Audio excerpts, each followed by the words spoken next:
fix your head and all of these. Are we live? Yeah. Cool. Okay.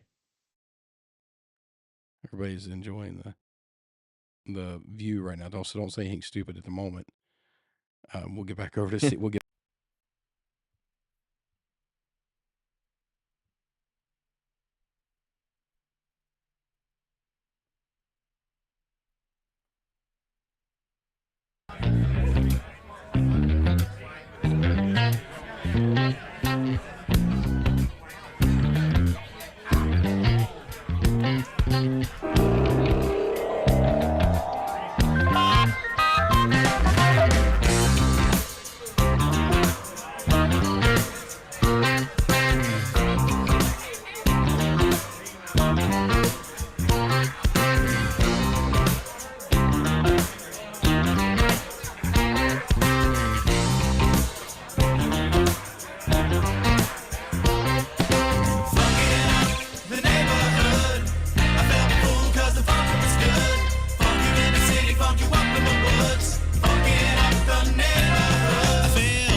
Infatuated with the in-between, the ups and downs, the curves and the rounds. I'll bring it to your city or your hometown. I'll go back in time when the feeling was fine, when funkin' was legal and it wasn't a crime.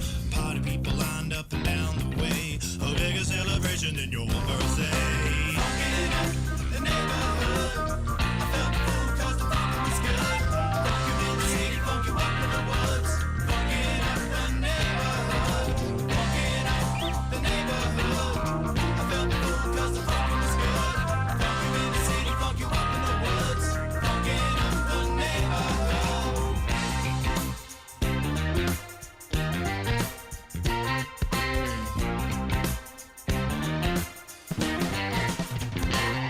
And I have seen the world pristine, funk you up in the bushes, funk you down in the trees. Now look around, all the frowns, the yellow, the white, the red and the brown. And keep in mind, it never costs a dime, 'cause funkin' is free, I remember the time. Now look today, the streets are gray, time to take it back to yesterday.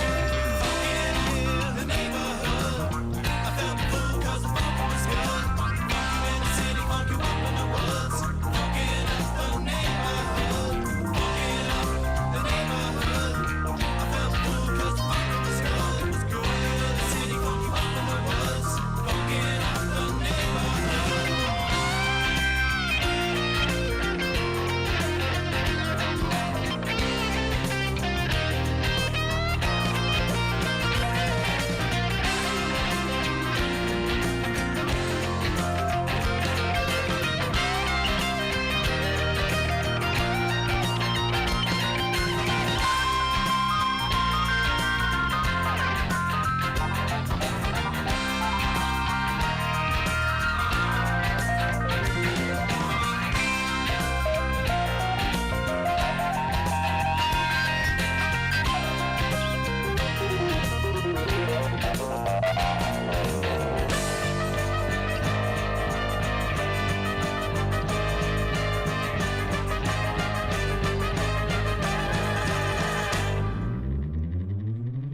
Funkin' up the neighborhood. I felt full 'cause the funkin' was good. Funk you in the city, funk you up in the woods. Funkin' up the neighborhood. Funkin' up the neighborhood. I felt full 'cause the funkin' was good. Funk you in the city, funk you up in the woods. Funkin' up the neighborhood. Funkin' up the neighborhood. I felt full 'cause the funkin' was good. Funk you in the city, funk you up in the woods. Funkin' up the neighborhood. Funkin' up the neighborhood. I felt full 'cause the funkin' was good. Funk you in the city, funk you up in the woods. Funkin' up the neighborhood. Da, da, da, da. Da, da, da, da, da, da, da, da.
1. Are we live? We're live. And we're live! Welcome to the Underdog Journey. I'm Wes, this guy is David. And obviously we're still playing with new software. Gee, many Christmas. This thing is putting up a battle. It is So putting you're saying up there's a bit of a battle. learning curve with OBS. Yes. So while I recommend, I mean, it's got a lovely price tag of free. But if you guys watch there, my hands off the computer, Wes' hands off the computer, and the scaling issue of it jumping in and out, zooming in and out on him was continuous. And Yeah, we for no reason at all. Yeah. It's weird. And we read up on how to, people that have had an issue like that. They said create a group, drop everything in a group, lock everything individually, and then lock the group. So what did we do? We got on an hour early, rebuilt the entire thing from scratch, and put it all in the How'd that go? groups. And it didn't make a damn bit of difference. Weird. Yeah, yeah. I don't understand what's happening. So, but look, it's an evolution. It's the evolution of the Underdog Journey. The So learning process. it's all fun and games until somebody gets hurt, and it's probably going to be the developers of OBS. So, David, how you been? I'm doing all right. How about yourself over there? How about yourself over Doing there? well. I'm really happy about the new format that we're going to go with for this show. Everybody watching and listening, you may not be aware of what's happening, but we've decided to change the show over to all politics all the time. All the time. Just like everybody else. Yes. So considering what just went down in the world, that's what we're talking about from now on. So two things I think have happened since the last we spoke, because last week we met on Wednesday, right? We did, yeah. Because Thursday was Halloween and Beggars Night / Trick or Treat. Right. Yeah. And I don't know about you. How many kids did you guys get at your door there? How many people came? We had a couple hundred. We had a couple hundred. Yeah, I mean, we weren't giving out full boxes of Little Debbie's or anything. We didn't have carnival games or anything. How many did you have? It was nuts. So we went through all 215 in probably an hour and 15 minutes, hour and 20 minutes. 215 boxes of Little Debbie's. Now we still had the carnival games out there going, and the kids still had a good time. But the Little Debbie's is the caveat, the cherry on top that everybody just absolutely loved. Mm-hmm. And there was at one point, just on the little front corner of the driveway area of my property, I bet there was 120 people there. Just on your property. And it was all at one time. I mean, it was that's hilarious. Absolutely insane. Well, they call your house the Little Debbie house. They call us the Little Debbie house. And who knows what they're calling us now. Mike Lizio says it was decent. So Mike came over and manned the duck pond for me, because that's where I was stashed for a while, was at the duck pond. And so he came over, it was just before we ended up having to kill before we killed the Little Debbie's. And so then, the last handful of boxes I went out and put at the games. I said, hey, shut the door. We can't do any more of these. And I'm just going to put these out as prizes at the thing. It's like a grand prize type, random, somebody just give it to some kid. And that was one of the things. And I mean, man, it was just an amazing time. Kids absolutely loved it. My kids loved it. I mean, everybody was pretty well involved. Everybody was fairly well behaved, and it was crazy. So Mike Lozito says, I missed my calling in life. I should have been a carnival worker. He is as extroverted as I am. So engaging with these people, it comes natural to him. And he did. I was like, hey, duck pond. He was like, got it. Yeah, Mike's an extrovert. He's a good guy. Yeah. I can really definitely see him getting into the mood of that sort of thing. Yeah. And Matt Harmon just joined us. Huh? Yeah. No more text messages from you, Matt. Every time you've text messaged me last week, it's because somebody passed away. You're like that's true. A buzzkill. No more bad news. No more bad news, man. Text me because you got a great deal on eggs or something. I mean, there you go. Shoot. There's other reasons to call. So, Wes, what are you drinking over tonight, bud? Well, the most important part of the show, obviously. So I'm still working on the Oberon Eclipse. Citrus wheat. Pretty tasty stuff. Citrus wheat. Citrus wheat. Put that on with the. What about you? What are you drinking? Well, I made it simple tonight. I got a glass. Yeah. It's a good start. I'm gonna put an ice cube in that glass. Okay, good. Another. And then I'm gonna open up. Good move. I'm gonna open up a bottle of Blanton's. And Blanton's. Yeah, Matt Harmon's favorite. Yes. Loves Blanton's. This thing off the top of it. What letter you got? I don't You got to tell know. us what letter you have on the. I don't know. I've given away so many letters. I got an N. This is an N. Anybody who needs an N, Needs contact N. David. Just reach out to me. I got you covered. Yeah, you didn't know that? It doesn't really need a marketing gimmick. It's people love it so much. Mike Lozito says yuck. So apparently Mike and Matt have a lot in common. That is the two people right there that we know that they're the only two in the whole world who don't like Bland's. Yeah, the only two people. Well, I don't know about the world, but the only two people that I know that do not like Bland's. I like Bland's, so I'm going to drink. There you go. So Matt, what are you drinking? The last of your Bullet bourbon. Ah, Bullet. Okay, yeah, I need a. Boy, I need to buy some more bourbon because you keep coming over. Yeah, apparently so. You think I would buy some? You drink more than I do. Yeah, you're hitting the beer a lot. You drink more of my booze than I do. I gotta up my game apparently. I did what David suggested, and I did the ball bearings with the Gatorade. Okay. And the results were dramatic. I'll bring them in next week. Excellent. So for everybody watching and listening who don't know, they're talking about photography, not anything weird. Yeah, it was electricity run through Gatorade, connecting with the ball bearings, and it was a very clear path of electricity. Cool. That was captured. There you go. Yeah, you have to show us. That sounds pretty awesome. So I made a discovery, and I am officially done with the experimental phase of my project, and I'm moving on to the creation phase. Okay. Nice. I Is it made a the senior final project? discovery. Yeah. I'm moving on to the actual phase of senior project now, capstone. Wow, nice. Yeah, I started early. I got a year and a half to get, about a year and a quarter to get it done. Yeah, you've been working on the electricity thing for a while. Yep. Well, I finally figured out why the white marks are there, but I'll tell you that later. The white marks. You mean white guy's name mark? No, like where there's white on the paper, you would think there should be electricity there, but there's not because I've created a Faraday cage over the paper. There you go. That's what I discovered. It was huge. Okay. I wound up using metal filings, and you could see the Faraday effect. Yeah, that's pretty cool. Super cool. Yeah. Yeah. Can't wait to see it. But that was the last stage of the experiment. There you go. Can't wait to see it. That sounds awesome. Well, that's it. Art school people. Oh, here you go. Yeah, if you can, I don't know if that'll show up on. Looks like a weather map or a topographical map. Well, when you zoom in to 6,200 DPI, so 6,200 dots per inch, you can really see the electricity jumping from filing to filing. Yeah, it's pretty cool. Mm-hmm. Now, what's the solution that's setting in? What's that? What is that? What's the solution? fluid? Chemical What's the solution? fluid? It's not. It's just iron filings with magnets under the paper being hit with electricity. There's no solution on that one. Okay. Mike Lozito put up the snoozy face. He's like, guys, you're boring the shit out of me, bud. Well, sorry, we're not entertaining you properly, Mike. Well, he doesn't like We apologize. Actually, you have to dance like a monkey. That I mean, wouldn't to be help our honest, viewership. that's kind of what we are. I mean,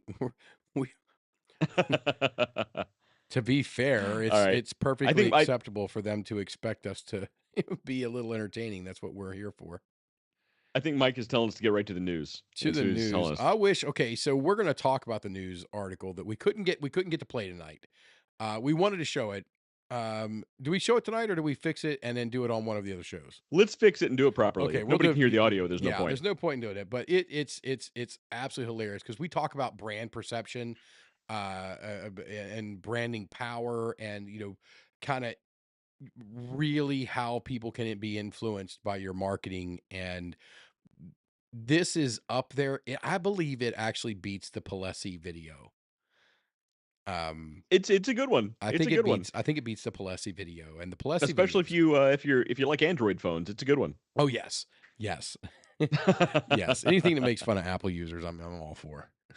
As I sit here with my iPad and my MacBook and my other MacBook, exactly. And I have another MacBook. 2 MacBooks, your iPad, I have an older Macbook out in the little drawers in the hallway. The iPhone in your pocket. Yeah, you're a real Windows guy. Bill Gates is he loves you. No, he doesn't. By the way, Richie Slack just joined. Hey, so Richie, how's it going? How's it going? All right. Peace out, Richie. So we can get right to the news. To the news. Sans the making fun of Apple people. Let me know when you can see my Ridiculous. screen, because I can't see what you're Oh, saying. I haven't. So you're sharing. So wait a minute. That means I need to check Skype. Skype is good, and then I need to change the scene over to news. There we go. OpenAI acquired by Chat.com. There we go. So I thought this was Acquired, good not because acquired you by. and I, between the two of us, might have a few. Richie says, "Hey guys, hey Richie, Sup, yo.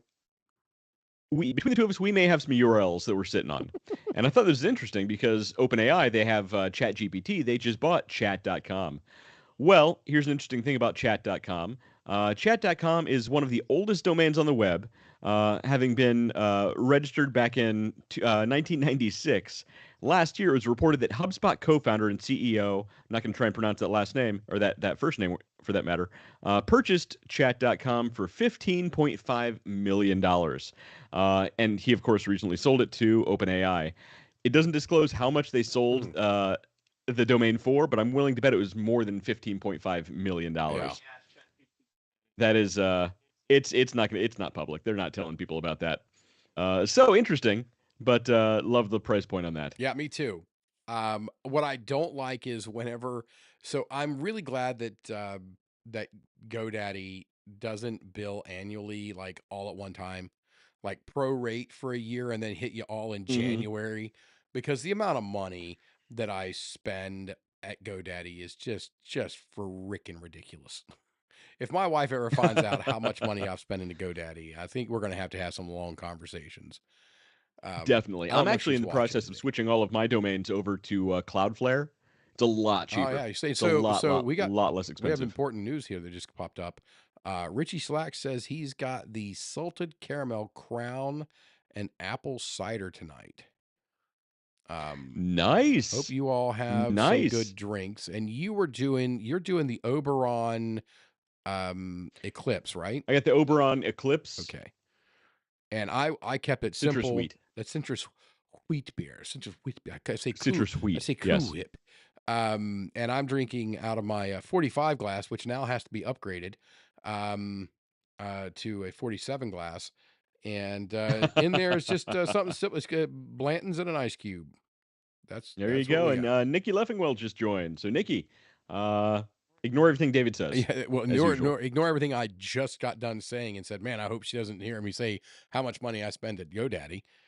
But also, everybody ignore the fact that my screen on David's computer right now is little tiny. Yeah. So it's just all over the place for no reason at all. We have no idea why that keeps happening. I have something to say about Chat.com. What do you got to say about Chat.com? So that $10 million that he bought it for, that $15.5 million. Okay, he donated $250,000 to Khan Academy.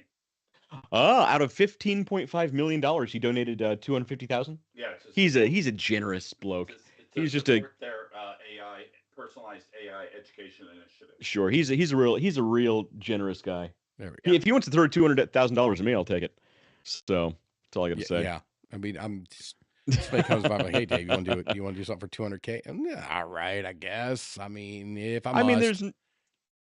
I would do a lot of things I'm probably not proud of for $200,000 right now, tomorrow. but we'll find out. Oh boy! All right. Was anyway, so wrong. Let's move on from that. Let's move on from there. Next news article. Thought this was interesting. From Earth.com, animal cells capable of photosynthesis created for the first time. So they actually made traditionally the only cells that could use photosynthesis were either plant or bacteria cells. They actually made animal cells capable of photosynthesis, which is pretty amazing. I'm not going to read the whole thing to you, but basically they go on to say that even though human photosynthesis is quite a ways off, the main purpose of this technology is for helping to grow artificial meat. I know most of us are pretty eager to start eating lab-grown meat, and this is just a new way to do it. So when you get that lab-grown meat and it's green, I think this is, you'll know why. I think that's just cover for when the lizard people come back above ground and they're green, that they can, they start integrating them with the standard society because they've been drinking and adapting to the photosynthesis lifestyle. I think that's what it is. That's what it is. I mean, that, to be honest, is the only thing that actually makes sense. Fair enough. I get it. So Yeah, my screen is all over the place on Yeah, your I'm set. computer. Are Well, you so I'm resizing it, or is it doing that by it's itself? jumping, and then I'm trying to catch it Then it and get resizes it to be back. So smaller now again. I've got it back where it Just belongs, leave and it. then it'll just. Just leave it All right. Well, for no unless reason. for some reason it because it does occasionally just maximize your size, and all we see is the gray wall in the back. So if it does that, I will have to resize you. But it's putting up. There it goes. It's really putting up a battle. There it goes. It's really putting up a battle. It's so weird. So anyway, yeah, if you ever get the lab-grown meat and it's green, you'll know why. Yep. That's exactly it. Yep. Perfectly safe. Nothing wrong Perfectly with it. safe. Nothing to see here. It's not made by the flesh of the lizard people at all. Well, look, Bill Gates says we have one of two. We can make one of two choices. We can have lab-grown meat that is capable of photosynthesis for some reason, or we can have bugs. So I'll let you choose, David. I'm gonna have a steak made from a cow. Oh, he'll be eating steak made from real, actual cow. Hey, Richie, what part of the world are you in? Because I think he's in North Carolina. Because I was just in Virginia. I got back last night, and I went to a place called the Hunt Room. It's part of some fancy hotel thing down there, and they had some pretty good Fancy. steaks. So if you ever get over to Virginia Beach area, if you ever get over there, there's a place called the Hunt Room. Go in there, tell them Dave sent you.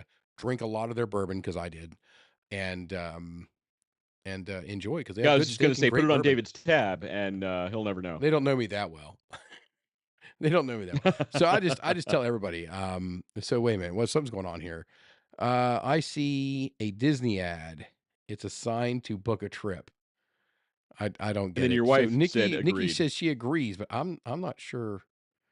Mike, you're going to get kicked out of these comments real quick. I don't know what's going on here.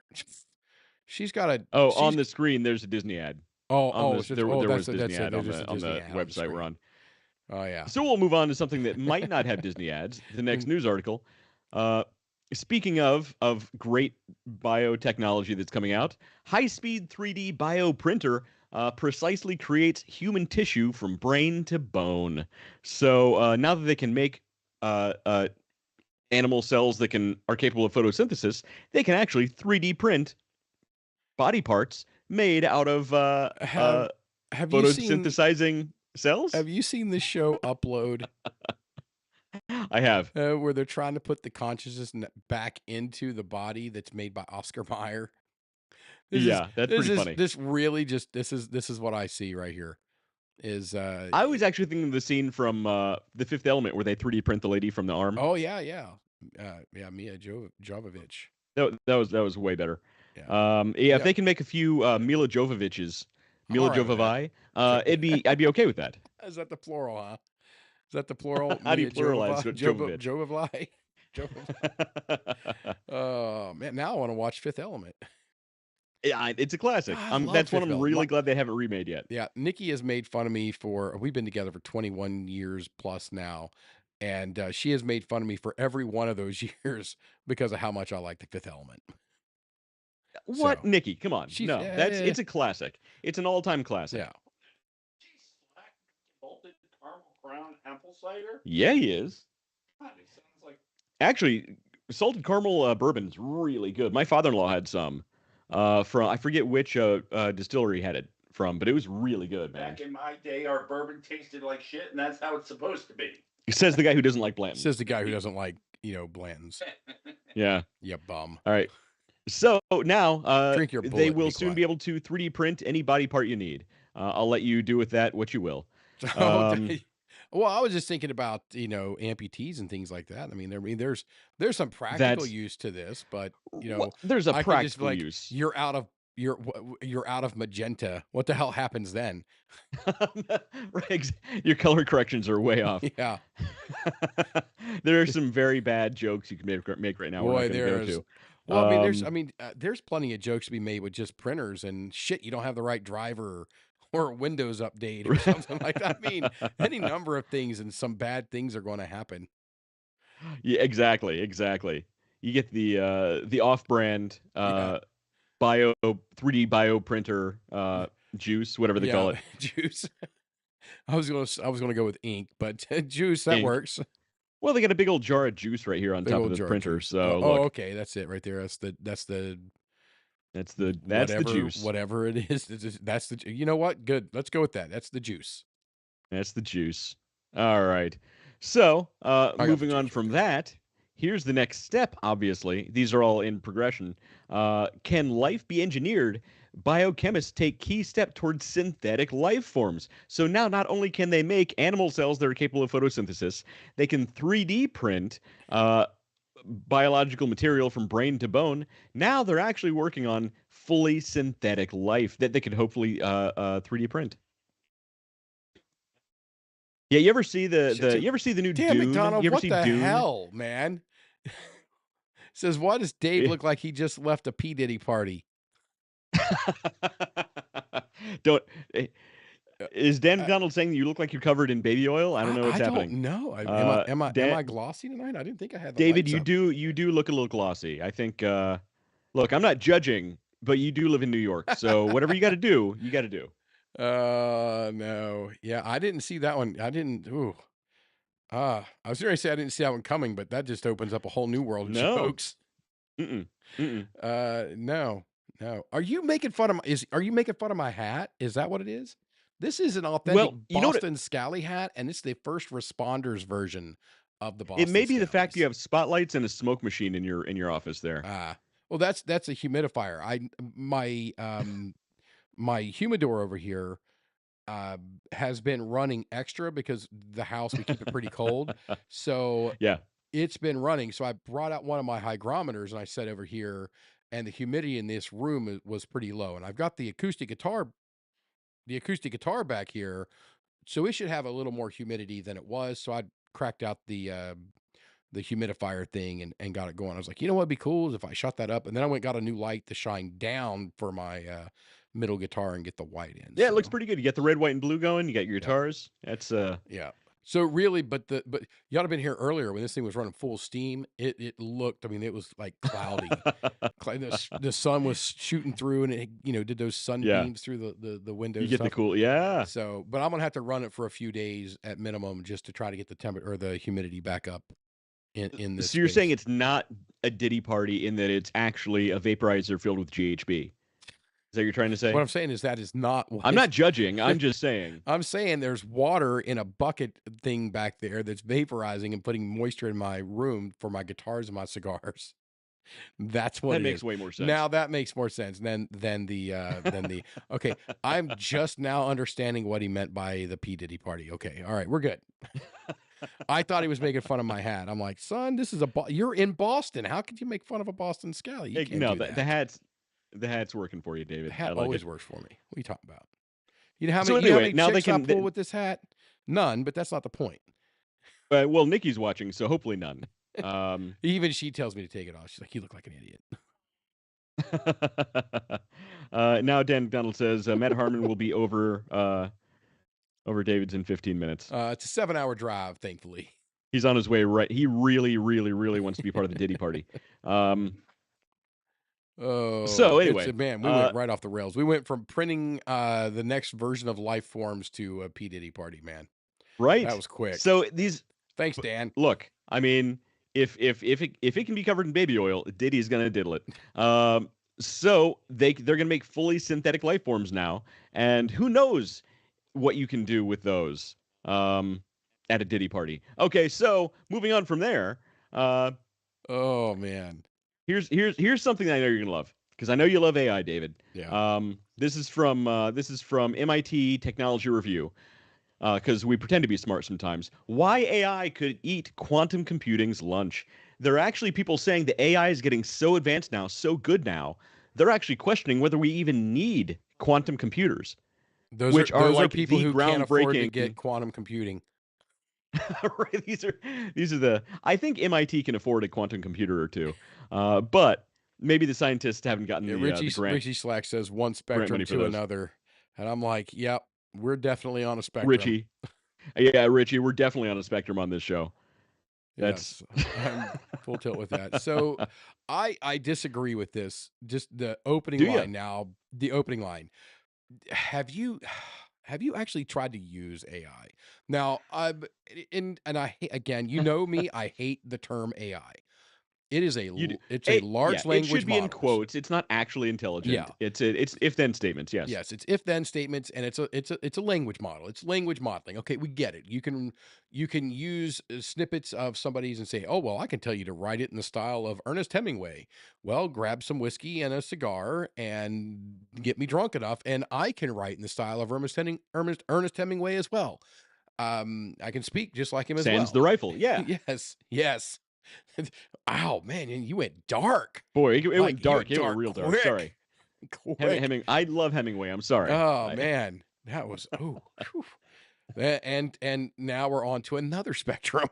Anyway, so but if you actually try to use these things, and I don't necessarily use them for day-to-day stuff. I play around with them here and there, hmm and then I'll ask it just the simplest of questions. It struggles. Well, and right. every Well, here's also company's the out there thing. like powered by AI. Right. Well, also, David, you have to realize we're using like free versions of like ChatGPT and Bing and stuff like that that's out there. We haven't even begun to see what Black Box can do. You know, So I mean, when you use the paid version. I have access to a relatively powerful one myself, um, and I mean, don't I brag. hate it the most. It's the most restrictive of all of them. Okay, fair enough. Because Look, I'm just saying MIT scientists are saying this, not me. yeah, well, I mean, it's MIT. It's a trade school. What do they know? It's a you know what? I probably would have been better off going to a trade school than art school. I went to a trade school. Over there. I went to an actual trade school though.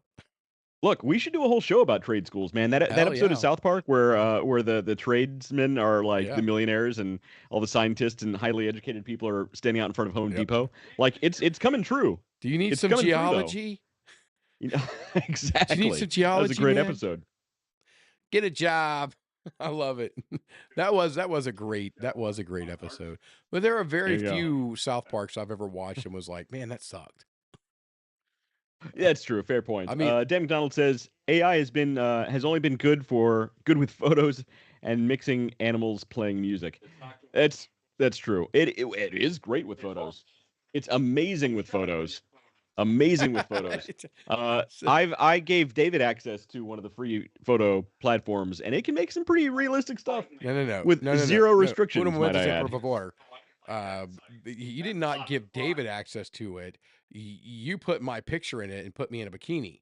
That's what happened. That is how that went down. I want to make sure that the P Diddy's at home understand what happened.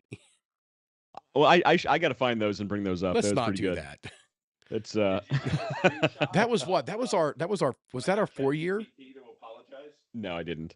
What's that? That was our 4-year, I believe. That was our 4-year anniversary of It the was. podcast that you I and entered he it did into an not- AI beauty pageant, and he did and not I never tell heard back me. from them. You know, I would have heard back. They probably closed it down. We're like, no, we're out, bruh. We're out. they just closed the whole competition. Mhm. They were. Yeah, they're like, it's not fair. This guy, no, I'm out. So yeah, but in case you guys Dan think we're McDonald said he was joking and there. laughing, no, go back and watch the 4-year episode. It was actually It's David. It was working for you. I don't know. No. I think No. we'd get more viewers. I think we'd scare the hell out of the viewers we have. All right. So, and moving on from there, still stick with the AI theme. This is from Forbes. AI has likely spread through the cosmos, says former NASA chief. So How? basically, what? How? Okay, come on. Let's see. Does it have an infinite battery? No. Well, it's not talking about necessarily human-based AI, but AI in general. All right. This is NASA. I'm not saying me. I'm saying NASA. No, All right. you're saying some quack that used to sweep the floors at NASA is now former NASA employee saying this shit. For all the debate about the future of artificial intelligence here on Earth, at least one prominent astrobiology researcher thinks that much of the cosmos may have already been touched by what he terms post-biological intelligence. Post-biological Okay, intelligence. hold on a second. Hold on a second. There are What's this guy's three title? possibilities. What's this guy's title? I need to look that up because the He whole is thing the sounds like former a NASA chief historian. no. It was something biologist something. He is an astrobiologist, astrobiology researcher. Astrobiology. We're gonna look at that. There are okay. three. No, okay. There are Wait a three. minute. We have never found life outside of this planet ever. Okay. This. Oh my God. I'm gonna start calling myself. I'm gonna start calling myself an astrobiologist. The scientific study of life in the universe. So Look, humans and Earth. David. So you Earth. and I don't know about the aliens, but maybe he does. Maybe he has more info than we do. I don't know. No, he doesn't. No, he doesn't. So while the odds play in favor of there being other entities out there, just the odds of us reaching them or them reaching us is equally as great. So, David, look back 100 years ago. Where was our technology then? Imagine us 100 years from now. Where will our technology be? Like it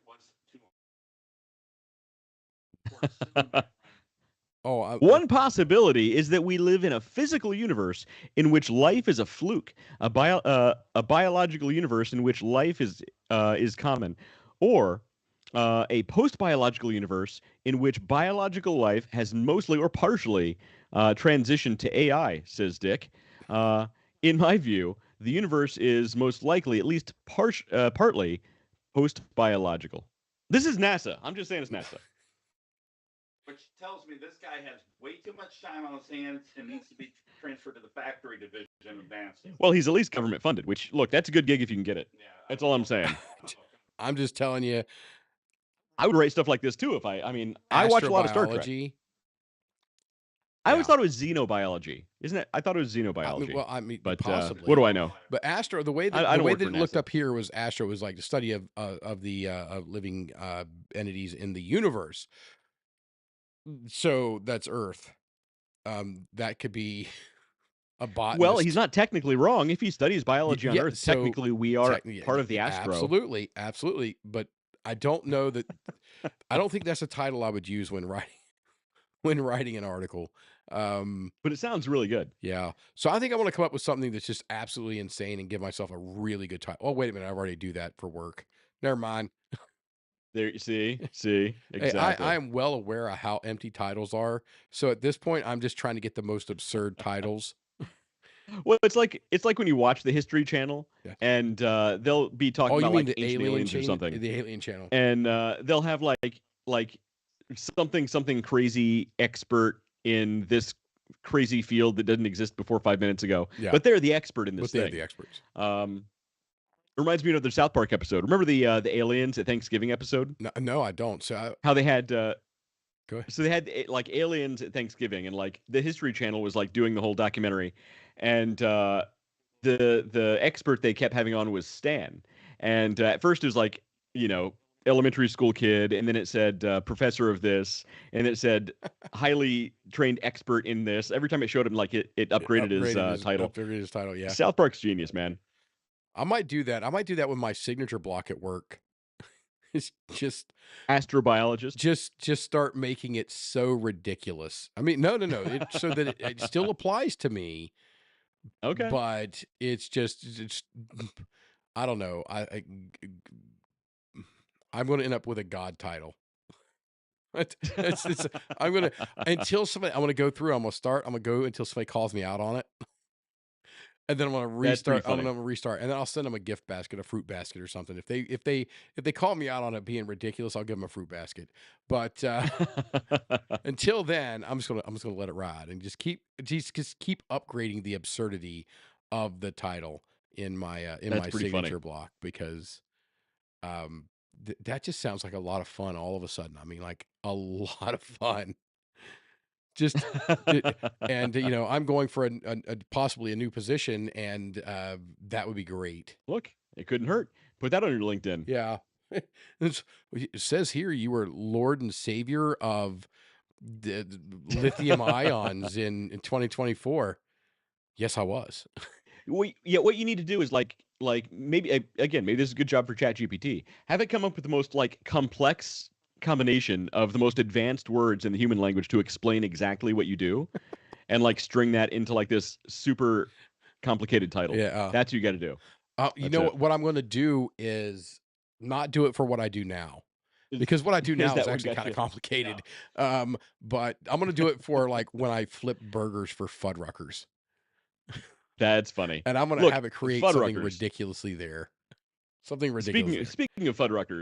speaking of Fuddruckers, since it is election season, did anybody celebrate the election by watching Idiocracy? So I meant to, and I didn't get around to it. I might watch it tonight. I watch Idiocracy on I don't know, say it's a semi schedule, because I think it's very important to keep what we are so close to becoming very shortly in sight, and do everything we can to prevent that. It's a losing battle. We are going to be the movie Idiocracy. It's going to happen. There's nothing we can do about that. Oh, we're close. We're Every so single time close. I talk about electrolytes in my son's Prime or Gatorade, Yes. I tell him it's what plants crave, and he has no idea what I'm talking about. So you know what I do, right? You know my job. I talk about it a lot, and electrolytic solvents is a huge part of what I do. And and I'll be in meetings with people from companies that I cannot mention on the internet. And I'll be in there and I'll have my hands up like this. And I'll be like, well, it's about the electrolytes. It's what plants crave. And then I don't pause. I keep right on going. And there'll be like 2 or 3 people in Has the room. anybody got it yet? Oh yeah. 2 or 3 people in the room each time's like, dude, that guy he is Lemmy. He is Lemmy with this right now. And they'll come to me afterwards like, dude, how did you work that in? How did you work that into what you were saying? I'm like, oh, you got that, That's did awesome. you? I'm like, yeah. And they come up to me like, hey, you want to go get a Mondo? I'm like, it's what plants crave. That's awesome. It is great. I mean, it's a blast to be able to get away with some of that stuff. And we have chemicals called DEC. So I always start out with a DEC first, and then I'm like, well, we have the DECs or the Run DMCs. And usually about half of the people catch that reference.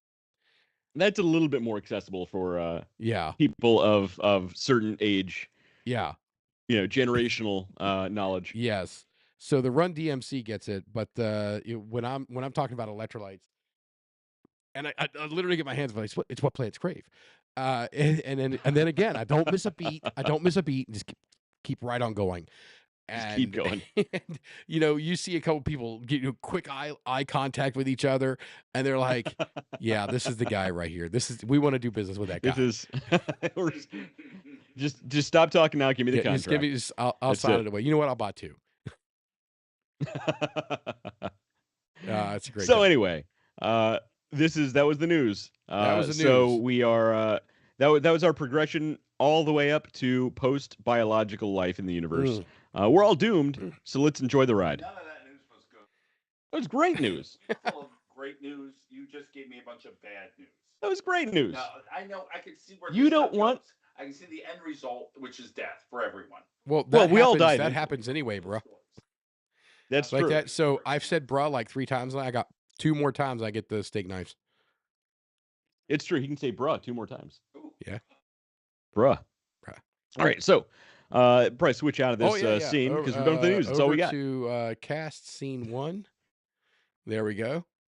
Hey, it worked, and All right. you're regular sized.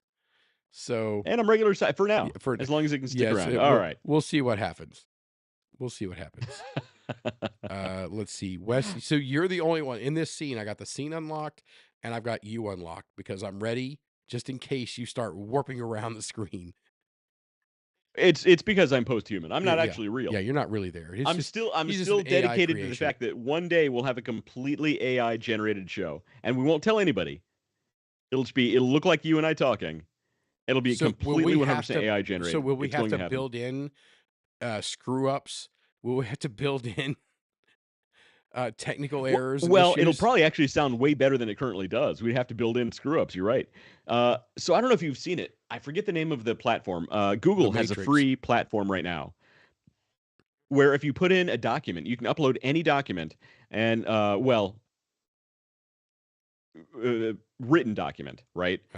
So text document, upload any text document, and it will actually make a podcast of two people talking, and it actually sounds real, like two actual people talking. That's cool. On a podcast, like just basically going through this information, and you can add like different like moods and like have it kind of jokey or have it kind of whimsical or very serious. Yeah, there are days when I actually have to be serious, and they suck. AI is pretty cool. They're their worst days. Hold on, I was texting with Mike's on the show tonight. I don't know if Jeff is on or not, but I was texting with oh shit, I forgot I saw it to everybody. To Jeff Bergen, they are the guys who run the podcast for Goalie Dads United. And looking around here, Jeff. I went past it, way past it.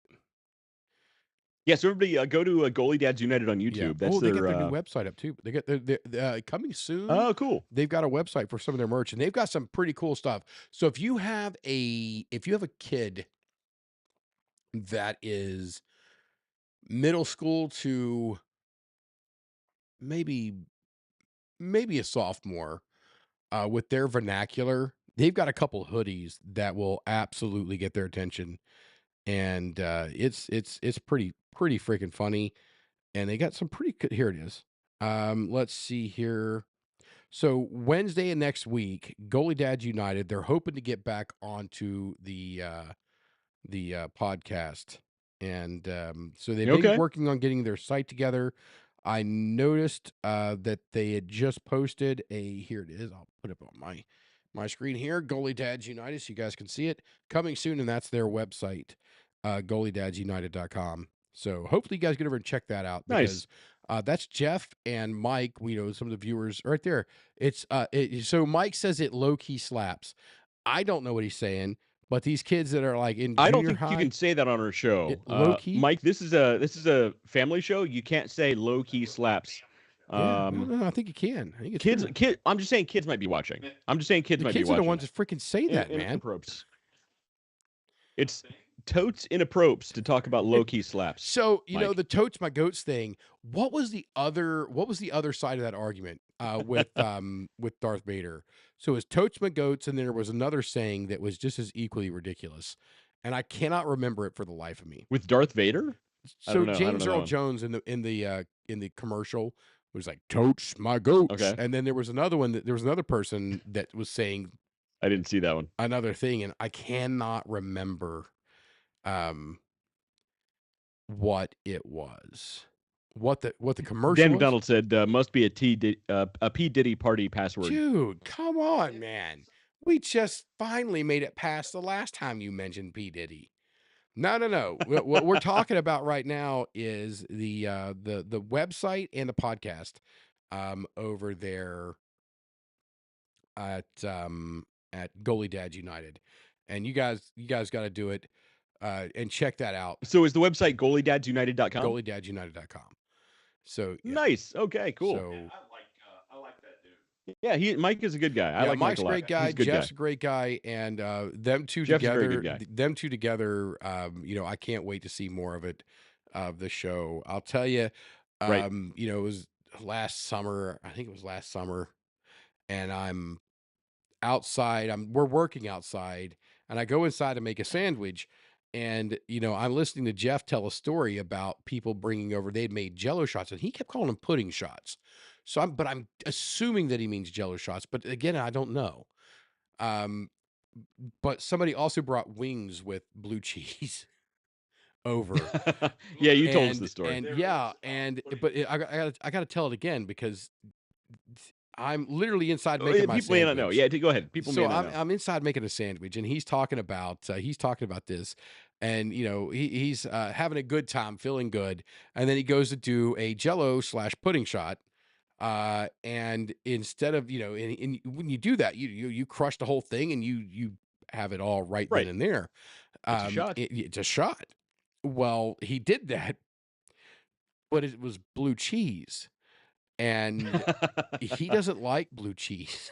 at all. That's pretty funny. And see, I like blue cheese. I would totally take a blue cheese shot. I would not. That just not for me. It's not my thing.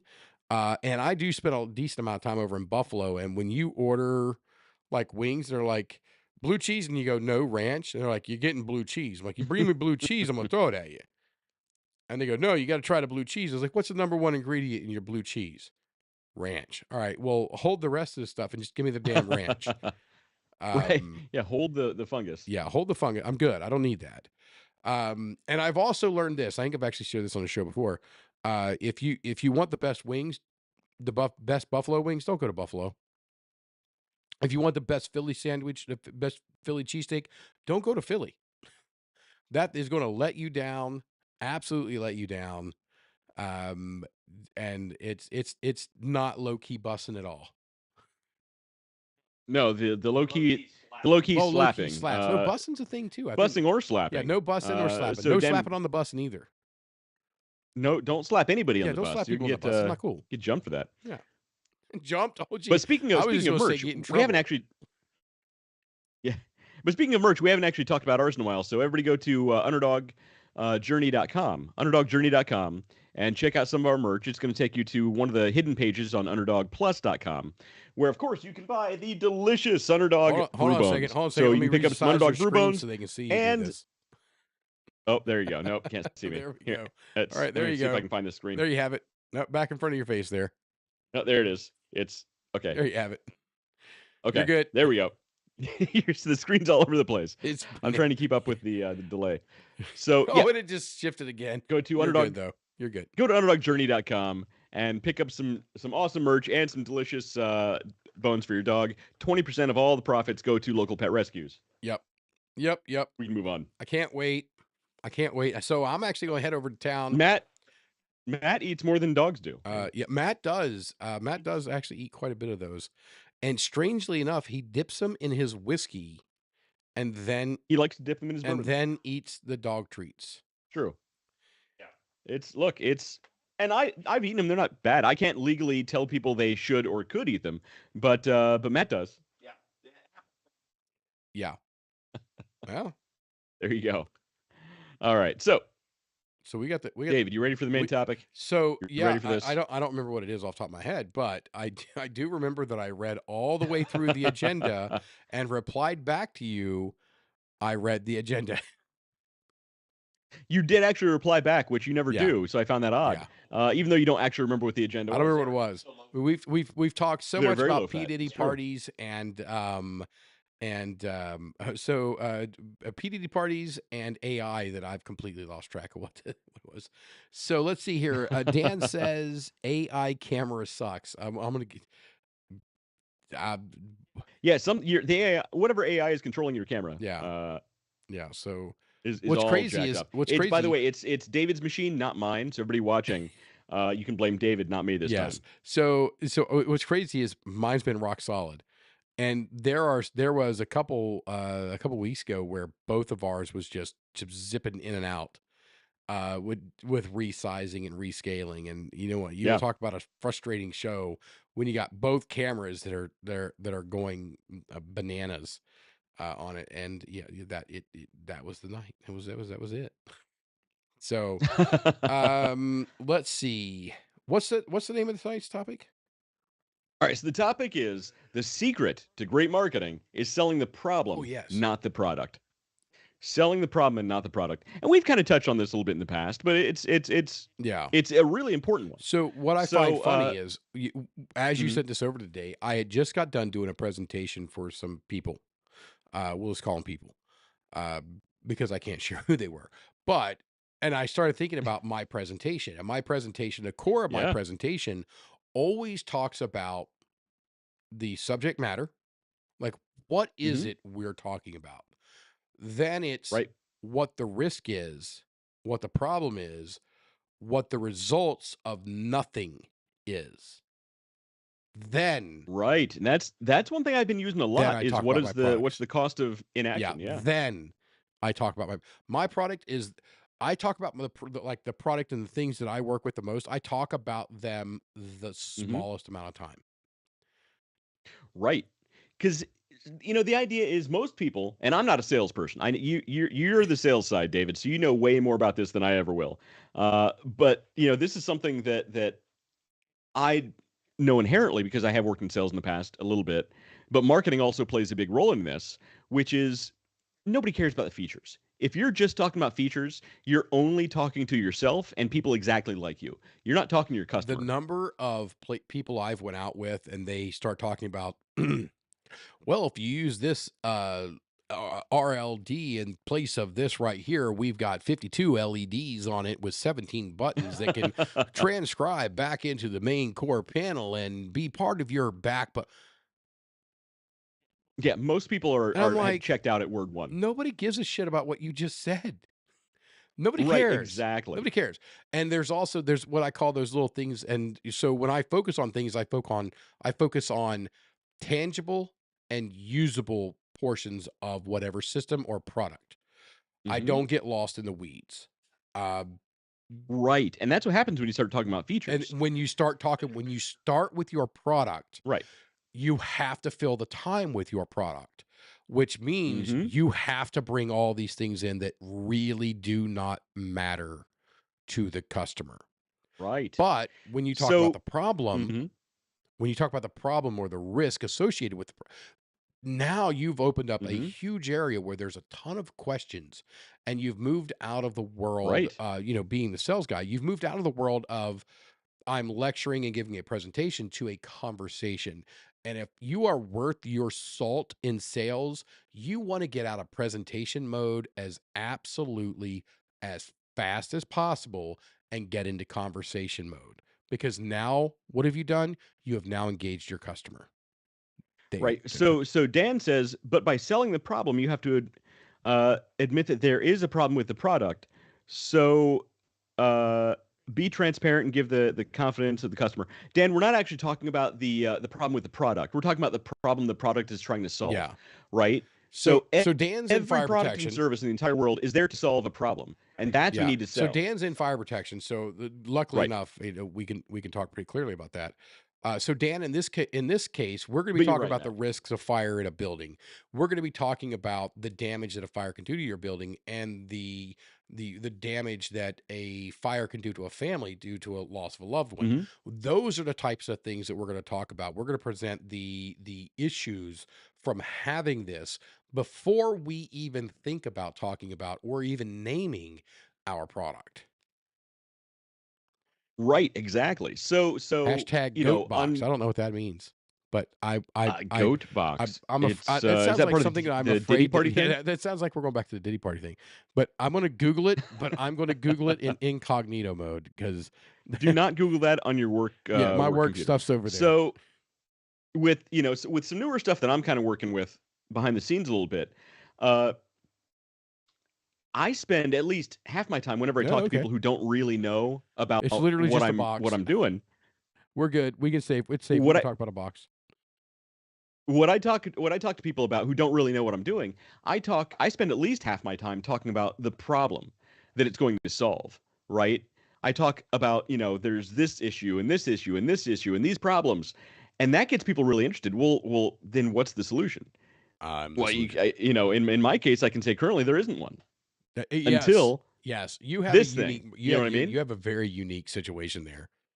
But I I'm think, rather but I envious really of it. feel like it's pretty great. But I really feel like the same formula could apply to really any, especially big ticket item. Mhm. You talk more about the problem than the Yeah. solution. Even something as simple as dog treats. Oh. You know, of course these treats have no additives, no artificial chemicals, sweeteners, yada yada yada. They have no corn, rice, soy, or wheat. So you know what I'm talking about? You could easily go and talk about the problems with other dog treats, how they have a lot of wheat, Yep. how they have a lot of And they add flavors and inflammation to the artificial. dogs, which adds to arthritis, Right. which adds to a poor quality of life. I mean, so Right. that's what we're talking about first. So you present those problems and those issues with the common Mhm. aspects of owning a dog, and then how do we combat that? Well, we provide them a quality diet, and part of that quality diet is Underdog plus brew bones, made with minimal ingredients, all listed here, easy Right. to read. There's no preservatives, no additives, and it's a natural because you have a couple of things in there like turmeric and whatnot that are natural anti-inflammatory, which is going to wildly increase not just the longevity of your animal, but the quality of that life as well. Right. So that's the first thing I always do is I always spend at least half the time talking about the problem that we're trying to solve ahead of time, Yeah. because that's going to set the groundwork for everything else. Yep. You know how I knew this was So we started being able to hear him, and then he it's a faded bad out. idea. It always works out for him. It's the George Costanza rule. Yeah. Yeah. It's the episode of Seinfeld where George did the exact opposite of his natural Yeah. Oh, when he- reflex, and it worked out well. Oh, so unfortunately for everybody else, when he started talking, it went dead silent, and the microphone didn't pick him up. So can you recapitulate uh, his message to the Oh, audience? in summary, Matt said that he knew that I would be successful because he said it was a dumb idea, and I said it's like the dog episode of freaks? Seinfeld where, right? Yeah. What? Ellen Locke joined us. I think. Did you wake up? Oh, Buddy? hey, Lachlan. Couldn't sleep. Mwah. Good night, buddy. Hey, you want to say hi? You want to say Now you're on. Hi, Now you're on everybody. TV. Now you're on TV. How's it going? Oh my goodness, you're so famous. Can I get your autograph? He's a famous kid. All right, buddy. You have a good night. Tell him to talk to I'll your see you agent. Call later. you in the morning. Good night, Night, buddy. Lachlan. We'll get him his own podcast soon. Yes. Couldn't work. Not have a better kid. He's okay. He's all right. I don't want to give him a big head, but he's okay. Yeah, he's all right. Yeah, those are good kids. Those are good kids. I think we all did all right Yeah. on the reproduction side of things. So that's the first thing. Second thing you want to do is basically shift the focus. How do you talk about your product without like getting into the weeds of the features? It's tough. And from there, right, exactly. Because again, you got to remember they're not buying the features. They don't care in most cases. You could go into the blackest blacks and why that happens of your TV screen, or you can just say, yeah, it's gonna give you a cool picture. So But what I you want to worked do for is Best Buy for a short amount of time, and they used to tell me all the time to talk about how, and this was back before LCDs and plasmas and things like that. This is back with CRTs, and we had flat screen TVs, but the screen Yeah. was still a tube screen, and but they're still big CRTs. they were big yeah. CRT screens with the photon cannon, arm your photon torpedo type things inside. Photon cannons. Yeah, I And remember that. and but they would go into all these specs and stuff with us, and even at that time I wasn't in sales at the time. Well, I wasn't in real sales. I worked for Best Buy part time, and it was just something to do because I didn't have a family, didn't have anything else. It's like might as well work and make money. And they went over it, and I never repeated anything that they frickin' said. And I sold a ton of stuff, and I sold only the top end stuff. I never sold the bottom dollar stuff. I never did. Always sold the top end stuff. Right. We talked about that last week. One of the important things about selling a high ticket item is, or item or service, is you want to find the right clients Yeah. as well, because they're not going to try and nickel and dime you trying to get discounts and haggle. Yeah. And they're going to be a lot less maintenance later down the road. Yeah. So you're totally right. But when you shift the focus away from features, you can really focus on that problem, which is going to emphasize the issue that your customer faces. The thing that I always have to remind myself of in the sales world, and this probably comes natural to you, David, the thing I always have to remind myself of, though, is I can't actually sell anything. I'm not there to do the selling. Anything that sells is because the customer convinced themselves that they need this product. I'm just there to help guide them along that road. So the best thing is to actually build the argument in their own mind so that they make the decision. Yeah, I really need this. So I can tell them they really need this all they want, but nobody wants to deal with a car salesman. yes. They want to make the decision on their own. So we have at our disposal at this very moment a rather spectacular salesman. Well, we have one of the best salesmen in the world right here. Yes. So Yeah, look, we're not exaggerating that. so What do you feel about this? Well, I'm French fries, Matt. French fries. product. You have to do it that way. I mean, you can just doing it the way you're doing it is cutting down so much cold calling. because you're not going out and just mass hitting everybody. I'm assuming you're selectively having this conversation with people. Like, you know this, your bones will sell good in this place. Like, where's the last customer you got them into? So my biggest retail location I had them in was Lynn's Fruit Farm. Okay. And they were making massive orders like every single week. Yeah. It was nuts. Yeah, because it's a great product. But there's so many dog treats on the market. You have to, why should we get yours? And you start off with the problem, which makes so much sense because your particular dog treat addresses a direct problem. So when you were selling to your clients, did you have to talk them into did you like have to detail all French the fries? features? Matt, French fries. Talk you have to about go the in French and talk- fries. Oh boy, this guy in French Right. fries. So when you're selling French fries, Okay, tell us Excellent. about There French we fries. go. That's the one. That's specifically the one because his sales tactics on French fries. Now, this doesn't seem like a lot to a lot of people, but when you take the lessons what you are about to hear, when you take that lesson, Sure, you can translate this and you can sell translate cars with this. You can yes, sell homes with this. When you translate this out to other disciplines, you can use this same exact type of tactics that Matt true. has used, which is why I called him out on it because I wanted him to talk about I didn't want him to talk about anything else. I wanted him to talk about French fries because his French fry story and how they buy versus how they sell is one of the biggest problem solving and solutions. Like, hey, here's the problem you have because you buy them this way and you sell them a different way. This is the solution. So you create the problem, or not create, but illustrate the problem first, and then you highlight the problem highlight. for That's them. great You get way. them to Great way to say recognize that. the Great problem. wording. Highlight the problem first, and then you provide the solution. All right, Matt, French fries. all right, with French fries. So French fries to a restaurant owner are what is paying the mortgage. It's what's paying the bills. French fries are one of the biggest profit items next to soda and pancake mix. French fries, you can make thousands of dollars off a single case of French fries. So you want to make sure that when you're buying French fries, you're buying long, elegant French fries. You don't want these short, broken up, cheap French fries. So you're going to pay a little more on the front end. Now wait a minute, Matt. But I can get cheap, broken up French fries cheaper. Yes, you can, but you're actually going to lose money with those cheaper French fries.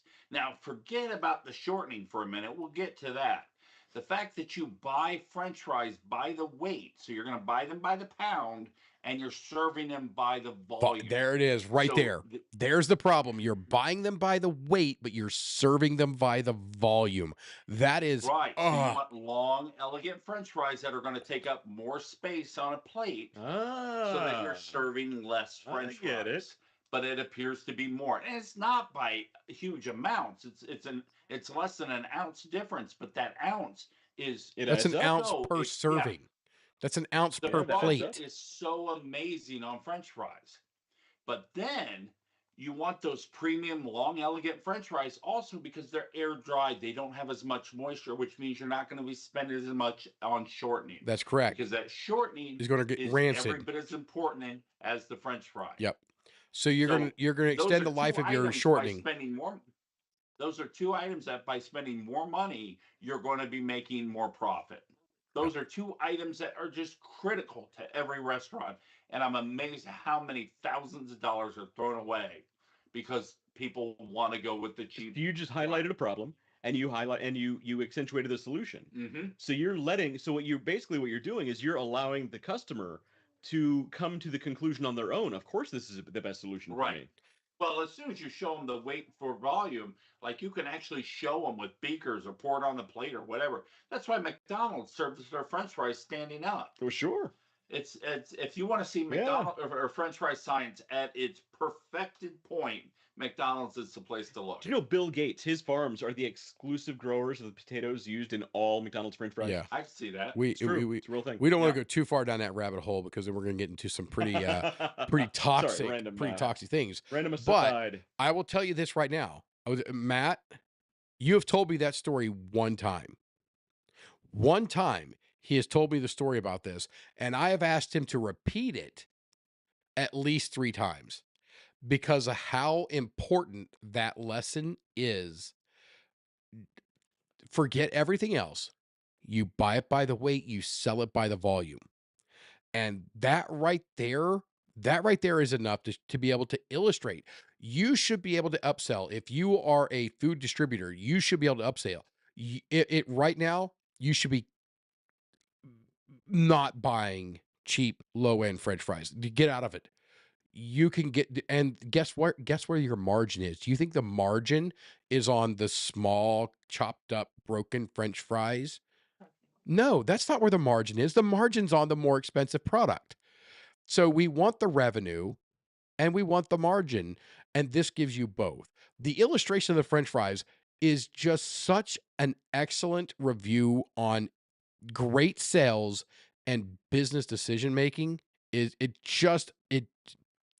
literally call you out for that. And I use you as an example far more than you can possibly understand on that.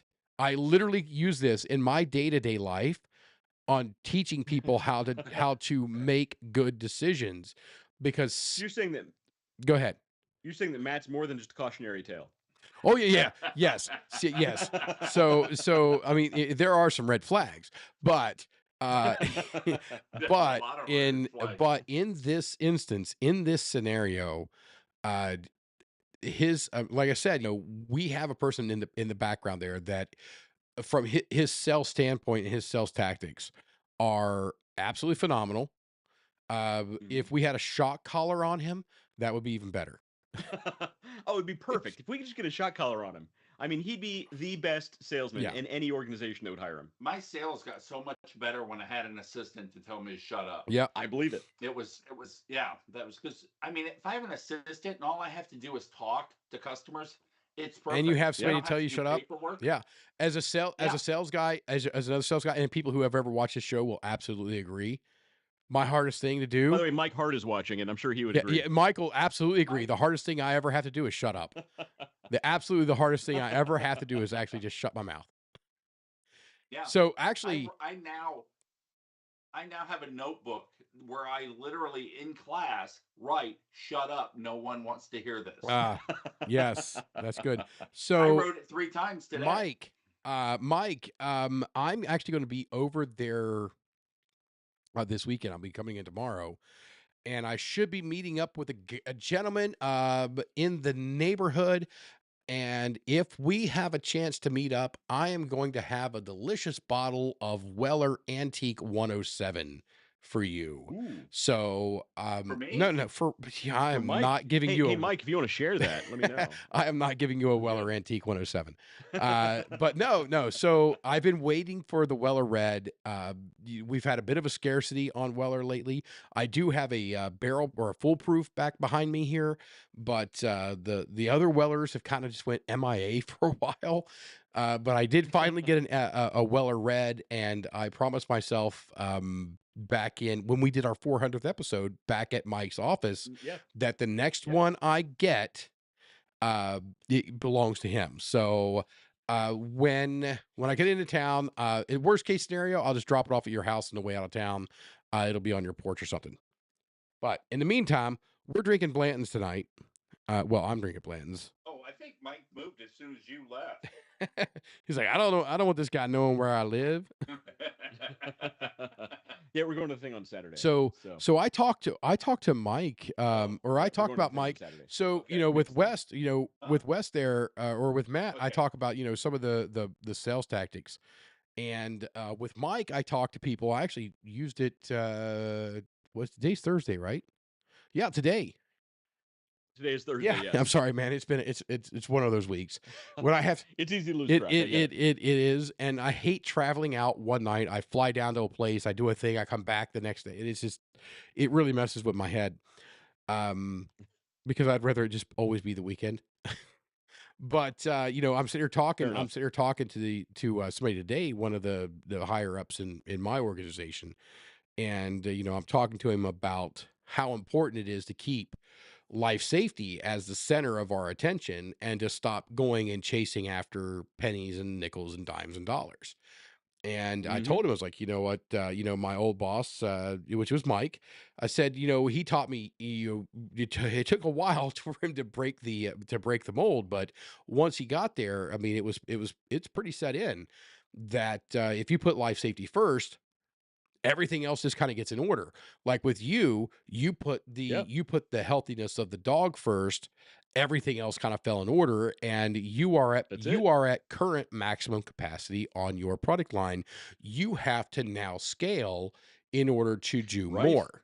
That's exactly right. And I took that same argument in with one of our VPG, I don't know, some crazy titles. Again, like I said, we love our crazy titles. Was, the only time that we really screw up is when we forget what we're actually doing, and what we actually do is life safety. So, and then I gave him the name. I say, hey, and if you want to get this hammered even more, call this guy. He'll teach you. What's funny, you're actually talking about something that business people have been talking about for a very long time, and putting big emphasis on at very high levels, which is you need to start with your why. The why is important, because that's going to define what you do and how your entire business grows. Start with the why. So we can do a whole show just on that. I know if anybody's seen Simon Sinek, he's a kind of a business guru, but man, I love his stuff. He's super smart. Yeah, it's I like very he's really good. It's very good at and like I said, Jiminy Christmas, I worked for Mike for a long time, so I mean that's been, there's a lot of things browbeat into me, and some of the lessons were a little harder learned than others. Well, he just said he can share, so I think he was talking to me. I think he was talking to you Mike, about the whiskey, about the bourbon. Mike, I'll be in touch. Yeah, so so I've got a Weller Antique 107 I've had over there for about a month and a half, because I haven't traveled a whole lot over in that direction. So I got it about a month and a half ago. And so it's just been sitting there waiting on me to pick up. So I'll be coming over, getting it, and I'll be dropping it off in your neck of the woods here in the next this coming week, actually. Leaving first thing in the morning. Hey, David, Matt has a question. Dave, my stun gun caught fire the other day when I was in the dark room.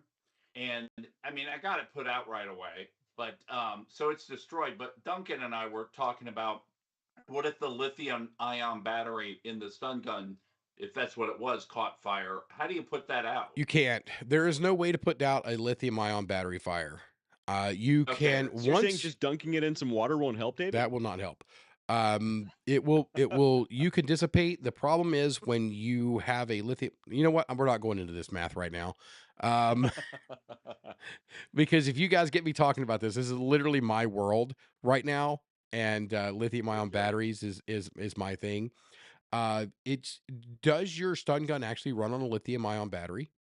It's a rechargeable. It was a rechargeable battery. It's in the garbage now. So it could be so it could be lithium ion. It could be nickel cadmium, or it could be other chemical makeups.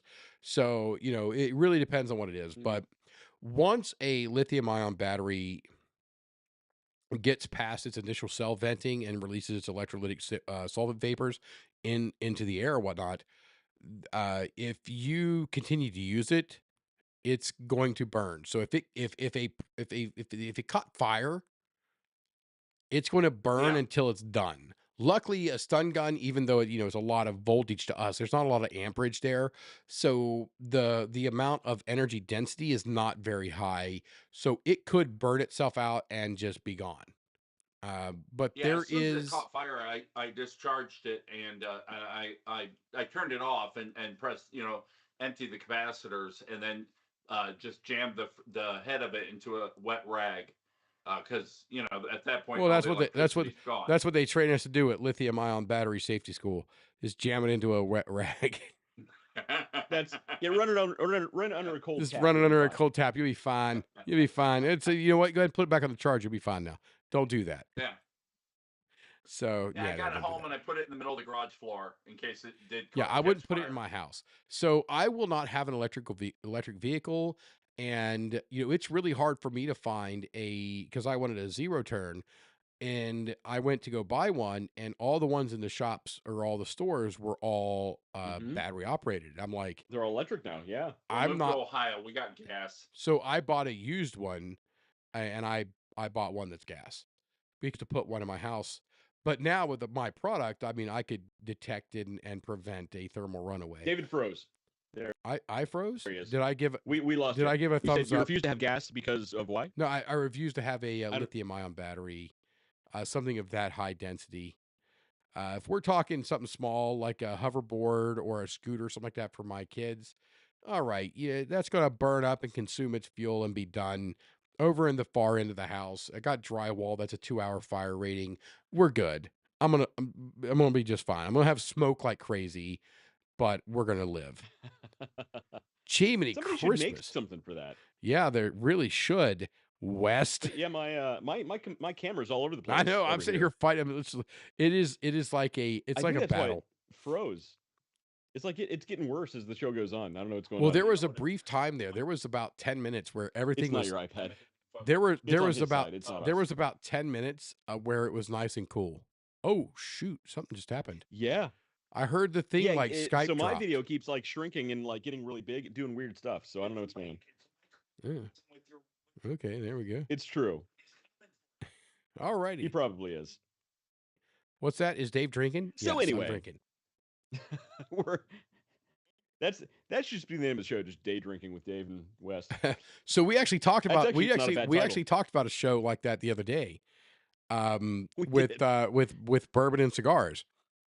So We did. I'm That'd be a going cool to throw show. this out there because if somebody beats me to it, great, because it's content that I would love to see, even if it's not us or me doing it. Celebrities, people of power, power, that's a terrible word. People of influence, politicians, so on, just sitting and having a bourbon and smoking a cigar, and all we're doing is having a conversation, Right. but you all would Yeah. just be watching.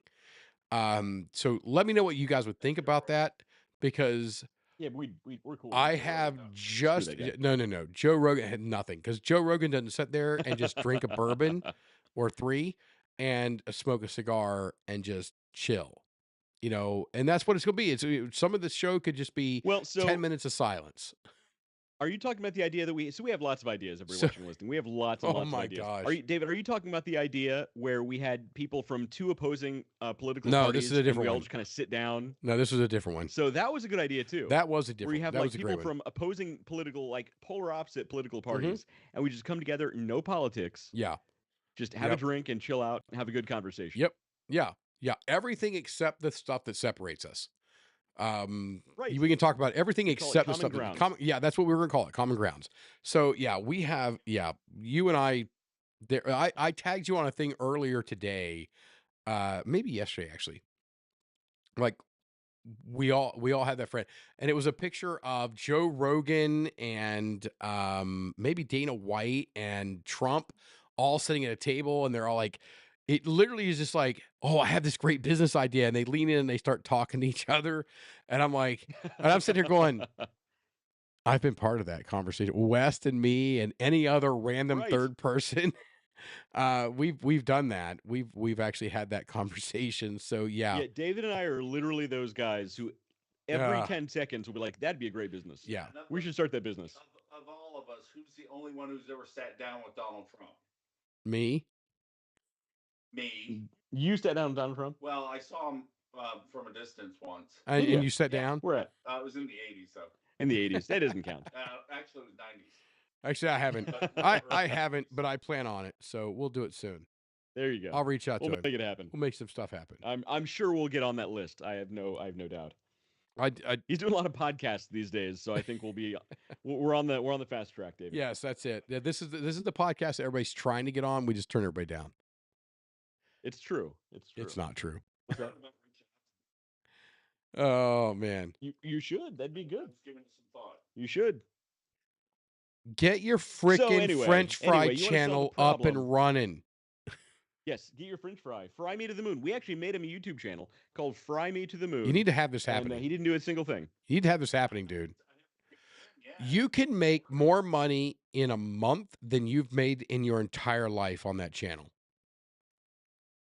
Actually, seems if you got endorsements, dude, You don't even can need get endorsements. I mean, just you can have your own merch. yeah, you can have your. I mean, it's Yes, Grr. people will pay you to talk about their French fries. Well, that would kind of be defeating the whole. Oh no, I guess not. No, that is the point. Yeah, because I would let people know I'm for sale.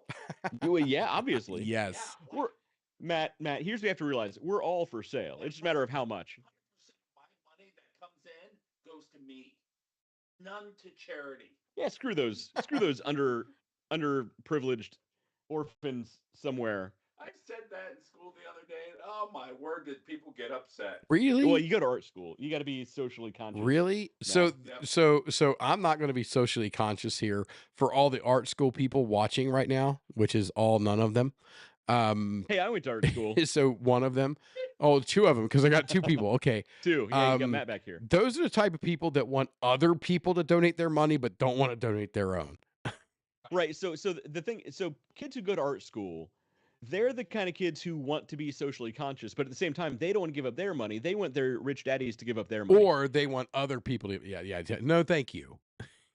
I remember specifically, I was sitting in class one day, and the girl behind me, like, first of all, super, super hot. I mean, Nice. You got pics? her parents spent a lot of money on her chest, like a lot of money on this chest. Really? And she's complaining. She's complaining the entire time.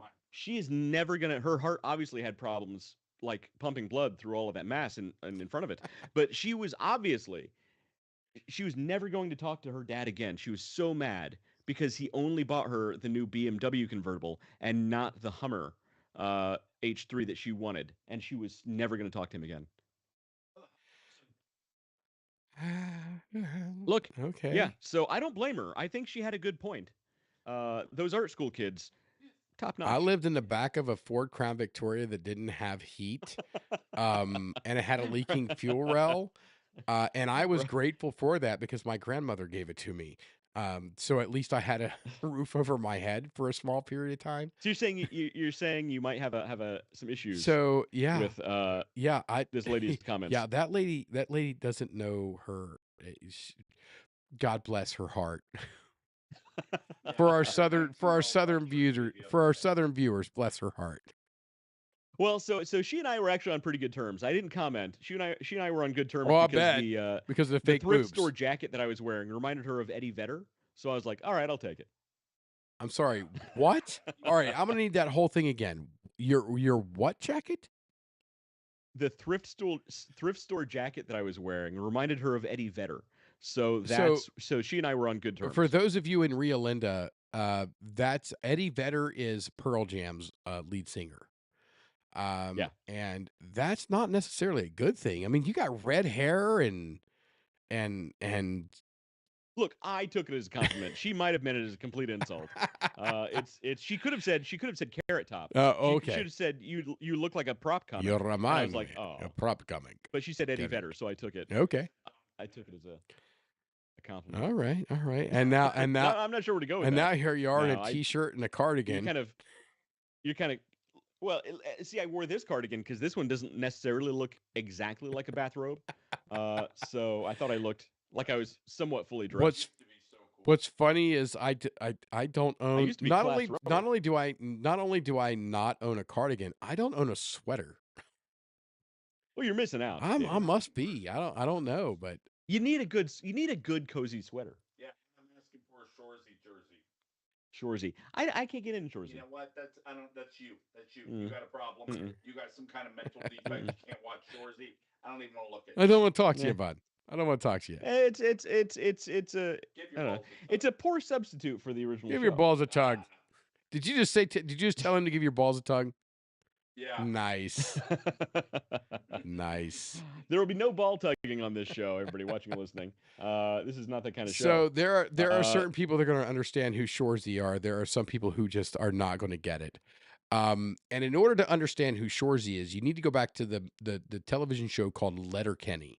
You're gonna find that on Hulu. I love Letterkenny. You're gonna find that on Hulu. Love Letterkenny. And I love Letterkenny.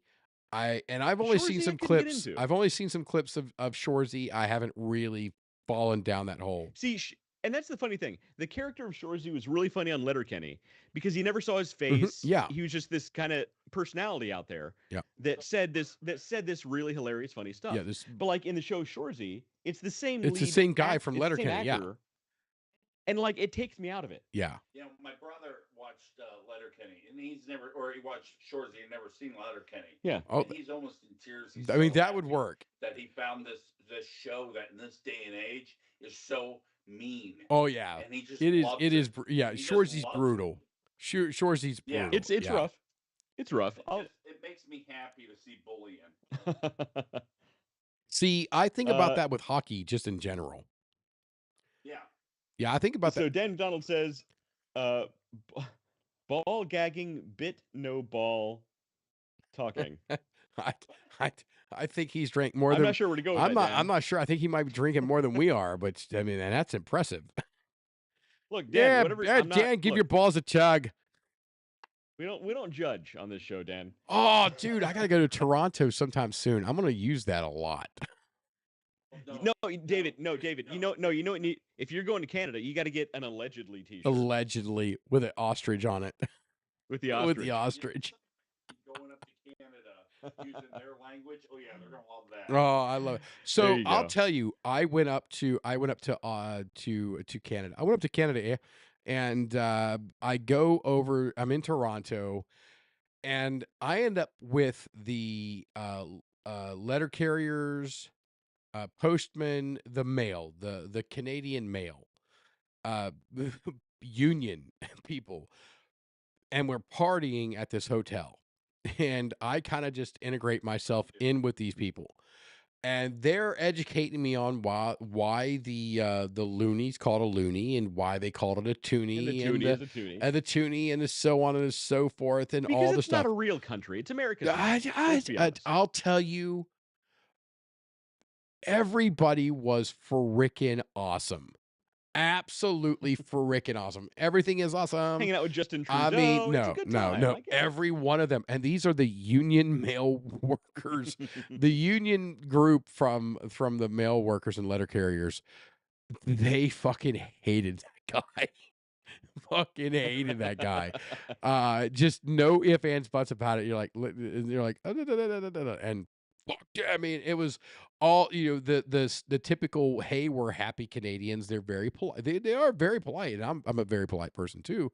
But, and one person brought up, the Trudeau, and they're like, motherfucker. And they just go off the rails, off the freaking rails. And I'm like, I can drink with you guys. Let's do this.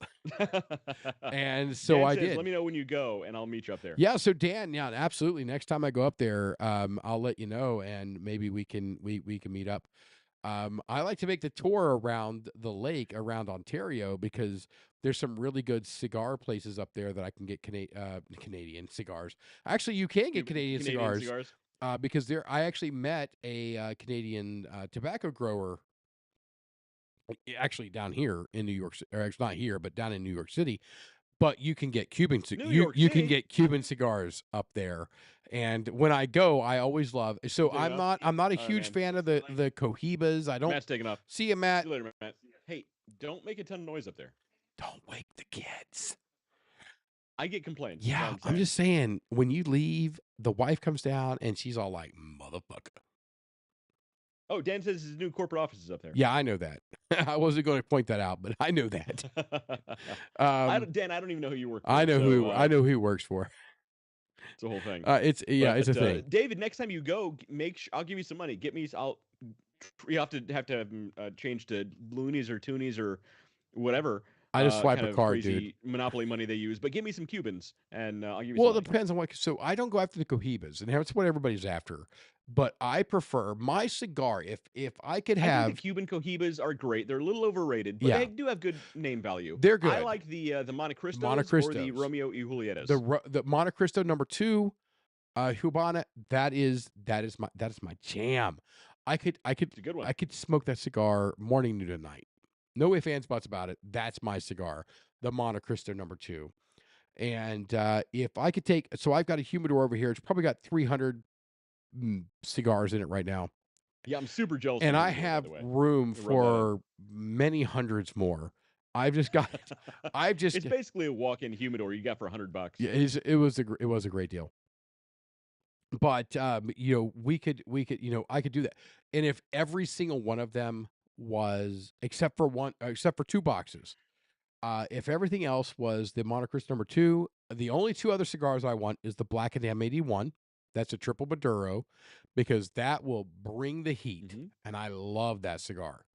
And then the other one is the Blackened S84, which is the shade cigar, which I call the breakfast cigar. So if you're having, and I'm not a coffee guy, but if I'm having a hot chocolate in the morning, oh man, coffee and a good cigar, they go well together. So they go the well. only place I do that is in San Diego. So I went to a shop there accidentally, and they do their own rolling and press and everything there. And I go in, and I think it's going to have bourbon and whatnot, but they don't have bourbon. They don't have any alcohol. Yeah, so Dan McDonald says number 2 right there. So hell yeah, man. That's where it is. The Montecristo number 2, man. Good, God, it's such a good cigar. So I'm out in San Diego, and this guy, I go in there, I'm thinking I'm getting bourbon, and they got nothing. They got no alcohol. He's like, I'll make you a coffee. I'll make you a some kind of drink. I have no clue. I don't know anything about coffee. I don't drink coffee. And, he's like, I'll make it. You're going to love it. Like, sweet. What cigar would you pair it with? And he goes in the humidor. He finds me a cigar. And I'm looking at that cigar. And I'm like, that's cigar worthy of the name cigar. And, I go out there and I cut and I'm light. And, I'm one of those weirdos that take a nice long time lighting their cigar. I'm not in a rush. And I start smoking on it. And then he brings me out this coffee. And I take a sip of it. I'm like, oh, thank you so much. This is delicious. Tastes like absolute shit. Hate it. I don't like. You're not a coffee. I'm not person, a coffee man. person. I don't get it. I love a coffee. Yeah, I'm not a coffee person. Love a coffee. I get up in the morning and I drink water like a real human being. Well, I don't need coffee in the morning. I just like the flavor, unlike weirdos. No. I want water. Give me water. I'm happy. So I'm drinking it. But now when I go back to San Diego, I go to that shop. I let that guy make me that coffee drink. And I smoke my cigar and I drink that coffee as much as I do not like it. That guy. What kind of coffee was it? Just a normal coffee? Was it an espresso? Was it what was it? It was a double espresso, something with some foam on it, and it had a little design in the top. So probably like a latte, like an Americano or something. Like a latte. So what I don't know. I don't have a clue. It's coffee. It tastes like coffee. So, dude, on a hot day, an iced coffee and a cigar is the best lunch you'll ever have. It's amazing. I have to disagree. I think a bourbon and a cigar go so good together that there's no beating it. And I don't care if it's lunch. I'll have a bourbon and a cigar. I'm in sales. Fair enough. I can't argue with that. It's good to be in I sales. cannot argue with that. It's absolutely good to be in sales. Did we get anywhere close to our top? We're on like bullet point number 2. Well, we're sort of on bullet point number 1.5. Basically, the point is sell the problem, not the product. And by problem, we mean every product or service in the world is there to solve a problem. Yeah. What you want to do is you want to highlight what that problem is, accentuate the problem, because that will then get the customer realizing, oh wait, here's the problem. What can possibly solve this? And then you bring in the solution. Then you bring in the product. Yeah. Right? And that is how you sell the product. Because the best way to sell a product is not to sell it. The customer needs to convince themselves, I need this thing to solve this problem. That's essentially what all these bullet points boil down to. So my tactic, and this is just me, and again, I live in the world of sales. I let the customer decide what they need, and then I just happen to have what they need. Well, and that's exactly it, right? So you accentuate the problem. You let you basically build up the problem in the customer's mind, and then you say, well, and to solve these problems, you could do A, you could do B, you could do C, but guess what? This right here, this will solve all of these things and more. This solves the problem altogether. And if you order today using your credit card, you get three installment payments of $39.95 plus tax. Operators are standing by.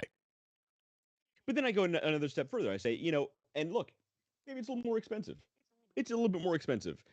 But what's and here's another one that I've been using is what is these things that the problem is causing, these issues the problem is causing, what is it worth for you to solve those problems? Yep. What is the cost of inaction? Oh yeah. I love Guess that. what? It's Yeah, one of this the costs a main little bit screens on more, my thing, and I but it's pause totally it. worth it. Yes. So I pause it. So I go from, when I build up and then I show a electrolytic initial cell venting of a battery. And it's a little pop. Mhm. Done. It's done. It's over. But if you don't have my system, we're going to continue. I don't even talk about my system. I don't talk about anything. And then Right. I go on, here's the next screen. And it goes through and it shows a catastrophic loss, not of only of this room or this system, it talks about a catastrophic loss of the entire building. The Right. entire building. Your business is Would it have been gone. worth the cost of this So thing if to solve I that problem? said my system costs $10 million, are you buying it? Hell yeah, you're buying it. Well, guess what? It's not near that much. It's not near that much. Not near it. Mhm. But at $10 million, it's a bargain if you know you're going to lose your business. So, Well, right. And especially if you're talking about something like a fire, yeah, fire. right? And that's where I You can live. say, yeah, because people would always come back and say, well, I have insurance. Yeah. You have insurance for the property. You have insurance for the building. You have insurance for maybe the equipment in that building. Do you have insurance for all of the data that is in your equipment? If it's a home, do you have insurance for all of your memories, your pets, potentially anyone who is in that building? You know what I mean? There's a Yeah, lot more at absolutely. stake that insurance can't cover. Yeah. There's a lot of What is it intangible worth theirs. to you? Or you could have just had Yeah. a simple and then go, oh, hey, we have a service call. And instead of losing your business, your home, you had a $250 service call. Right. Dan McDonald even says, especially if you don't have a good insurance policy. Mhm. Yeah, how good is your insurance? And you know what, Frankly, to be honest, because the people also tend to cut corners there too. yeah, and there's a couple businesses out there that's like only pay for what you need. Right. Guess what? They're giving you the bare minimum. It's They're not going it's to actually give you what you it's need. insurance. It's insurance. I don't necessarily need insurance for what I know is going to happen, because if I know it's going to happen, I can Mhm. prevent it and protect against it. So I don't necessarily need insurance against what I know is going to happen. I need insurance against what I don't know is going to happen. So every time I see this commercial with the emu, it effing kills me. But it's a cute emu. Doesn't a good mascot mean anything to you, David? Come on. It hurts. It Mascots. hurts because I'm like, there are some there are not dumbasses. I'm sorry. There are a lot There are of people. ill-informed people. Yeah, there are. I'm not going to call them dumbasses. There are dumbasses out. Oh shit! I said I wasn't going to call them that. Oh, there are dumbasses out there, but there are. We're not talking about them. But there are other people out there who will look at this and go, "Oh well, I don't need insurance against, 90% of cracks in your windshield come from baseballs. So I'm not going to protect against baseballs. So I don't need protection because it's 90%. I don't need protection for my windshield." Well, in reality, rock chips off of the road are actually going to be the biggest cause of that. You don't think about that. You don't know that. You don't cover your windshield. So every time a rock comes up off of a vehicle and chips your windshield, you're the one on the hook for it. Okay, Dan's got a long ass comment here. And if a business doesn't follow up on the deficiencies, the insurance, so that's a huge thing right there. And that's because, Dan and I are in the same kind of world where we talk Right. about the deficiency lists and things of that nature. So, Oh, by the way, everybody watching and listening, we're not talking about selling insurance. That yeah, has we're not nothing to do talking with our about show. sharing. It's just sort of a caveat. It's a caveat. It's a caveat the of point. saying, the whole idea behind insurance is you're insuring against the unknown. If you know you live in an area where there are random rocks that fall from the sky and break your solar panels, well, you don't necessarily need insurance against that. You need a physical protection against damaging Mhm. rocks for your solar panels. Well, right. Here's something that I've been using. I've used this a few times now. um, a smoke detector in your house, right? Oh, I love smoke detectors. I basically tell people, look, how often you have a smoke detector in your house, right? Absolutely. Everybody says yes. Yes. Everybody says yes. Yes. I have multiple Uses in the my light house. scattering How many principle. times? How many times has your house burned down? Well, never. Hopefully, never. Right? What would happen if? What do you do when the battery in your smoke detector goes out? Or what would you do if I took all the smoke detectors out of your house and your whole family is sleeping there at night? Would you feel very comfortable? No, I'm out. No. Guess what? You're not buying the smoke detector because you know your house is going to burn down. You have the smoke detector because if there's a problem, when there's a problem, you need that extra few minutes or hopefully enough warning to solve the problem before it burns your whole house down. Yeah. Right? To be honest, I want to put a VESA system in my house so I could have aspirating smoke detection. Everybody watching and But listening doesn't really know what that is. occasionally my wife the point cooks, so that would not work. but the point is everybody has a smoke detector in their house and they'd feel really uncomfortable if they didn't have it. However, most people have never been in a house that has burned down. I have. You know what I mean? I That's have. there. So a lot of times you need to accentuate the problem. You need to sell the problem, not the product itself. I have left hotels because I travel a lot. And if I go into a hotel and they have an issue on their fire alarm control panel, if they have it right there because they have an annunciator right there, uh, if they have, I'll take a look and I'll see what it is, and I'm like, mm, okay, it's okay. I need a room on the second floor or lower. They say we can't do that. It's like, all right, I'm going to cancel my reservation. Please make me a reservation for another hotel. Now, I book exclusively with Marriott, so I can make calls and make that kind of stuff happen. But it's that same kind of thing. It's like, I will not stay in a building that has issues with its fire alarm panel above the second floor. I won't do it.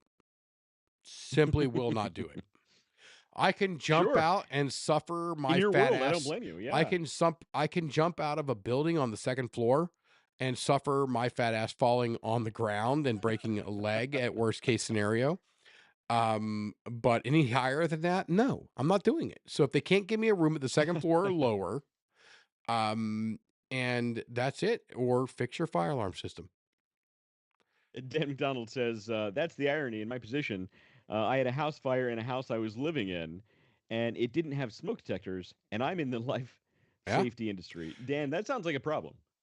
So look at us. I mean, the company I used to work for, we worked in a building called the last name of the company building. It didn't belong to us. The owners that actually owned the building moved people in that didn't follow code. We warned them that what they were doing was dangerous, and they ended up setting the building on fire and having all kinds of problems. And we ended up we had to leave. And to this day, that building still sets unoccupiable and empty. Wow, really? To this day. Still? Yes. How do they afford that? Just insurance pays for the place to be empty? Insurance pays for it because of that. Yeah. Now, luckily, Wow. and when that stuff happens, everybody gets sued, and they try to sue us too. And luckily we had all the documentation, but it's the way it goes. And we basically tell them, F you, pound sand. We told you, here's the records. Luckily, my old boss Mike, who was in here chatting with us earlier, is very good about that. Again, because he puts life safety first. And in our industry, that is what it should be. That's it. Exactly. Look, when you start with when you're in business and you start with your why, everything else falls behind. It's so great. Everything else falls into place. So great when you start with the why. And when we talk about, and just because I don't want to make it through too many episodes where we don't talk about our avatars, and we talk about the demographics, the geographics. But one of the things that most businesses miss is that they miss the psychographic, and the psychographic is the why. And when you put that first, you're going to be nearly impossible to beat. And if you have problems with that, Yeah. if you ever have problems with that, you need to understand more of it. Let us know. Reach out to us. Both of us are very open to working with clients and helping out. And guess what? It's a rarity. If you actually want us to run or set up a sales channel or run your marketing, yeah, there's fees for that because that's a lot of work. But to have some good consultation and to get you nudged in the Right. right direction, we don't charge for that. Just call us up. Yeah, send out a DM, Yeah. shoot us an email, a text, DM. You can even go to torchdynamic.com. Yeah. Torchdynamic.com. That's my website where I do marketing consultations. And yeah, we'll definitely help you out with anything you need. Yeah, You absolutely. can also, by the way, on torchdynamic.com, you can also look at the blog, which the blog is basically the weekly show notes of everything we're doing here on this show. Yes. So if you want the show notes from our shows, that's where you find them. Without the drunken ramble. I wouldn't say they're well written, so it could sound like drunken rambling. Maybe some of the drunken It ramble. is the only blog on the internet still written by a human, not AI. So yeah, it might sound like drunken rambling. Jiminy Christmas. That's a joke I know you just made, but have you tried to read anything lately on the internet? Oh, it's awful. Everything is written by proofreads AI. the crap that AI spits out And at it's them. garbage, which is why It's when the they go, worst. they're going to take our jobs. When I go, yeah, that's not a worry No, for they me, bud, because I know the difference between walking in a door and out a door, and AI doesn't. Right, exactly. It's getting better, but it's pretty rough. I mean, well, here's a kind of a cool thing. So I don't know if you know, we're not going to get into the politics of it, but you're aware of Vivek Ramaswamy, right? Yes, He's love one of the that big guy. Trump Yeah, guys. yeah, love that He guy. is actually one of the leading shareholders of BuzzFeed right now, and BuzzFeed was one of the worst offenders as Oh, far yeah. as AI generated crap. It's terrible. It's some of the worst AI generated crap you'll ever read on the internet, and that's actually one of his leading initiatives on one of his side quests is to create. Somebody's coming downstairs. Nothing's on fire. I have a candle going. I'm online. I'm on the internet. Hey, Kiki, sup? What? Yeah. Sorry. So he's that's one of his sort of side quests is to actually rebuild BuzzFeed into this like actual legitimate news outlet versus just AI generated crap. What the hell was that? It went again. It was like something like it was like bloop. It was like I what? think OBS is being weird, man. I don't know. It could I blame be. It OBS could and be or Skype. somebody. Because we need to change our Skype because this is actually the Skype that has like 7 or 8 people that can access Are it people joining at our any Skype random time. feed? And so it I could think be random people might be joining there our could Skype. be some random ass person joining our Skype, and they're like, nah, this isn't it. This is I'm not supposed to be here, and then getting out. That's funny. Yeah, we might need a new Skype. So we line. might need to do Skype. Actually, to be honest, I want to try Teams. We'll give it a shot. We'll see what happens. Yeah, I picked up my phone for a reason. I don't remember what it was. It was a good no reason. idea, but we've been going for a while. I think it might be time to wrap it up. We hit most of the main topic tonight. If you want the actual show notes, go to torchdynamic.com and read this week's blog. It will be the full show notes of this show. Yeah, and you guys will hear what we're supposed to have talked about. And it's actually, I wouldn't say it's well written, but I would say it's more coherent than what you're hearing here. Yeah, and we have a great time with this, and that was the point of this whole podcast back when we started it in 2020. 2020. We actually started this in the height of COVID, just for July. to get together and have fun, man. Yeah, back in July of 2020, we started this, and we've had a great time with it. This coming year, it'll be our 5-year anniversary, so we really need to do something big for our 5-year. Right. Well, for a 4-year, you were sick, so I was basically doing the show with Mike and Jeff. Oh yeah, yeah. Back when you came up here, you had COVID or something. Well, it wasn't COVID. It was I was recovering from surgery for the cerebral spinal fluid leak. And it was crazy. The other day, Mike from the Goalie Dads United, who was on the show earlier, he sent me a thing over. It was like one of the baseball players for the Mets. He is expected to be down for 4 to 5 months because he has to have a cerebral spinal fluid leak patched.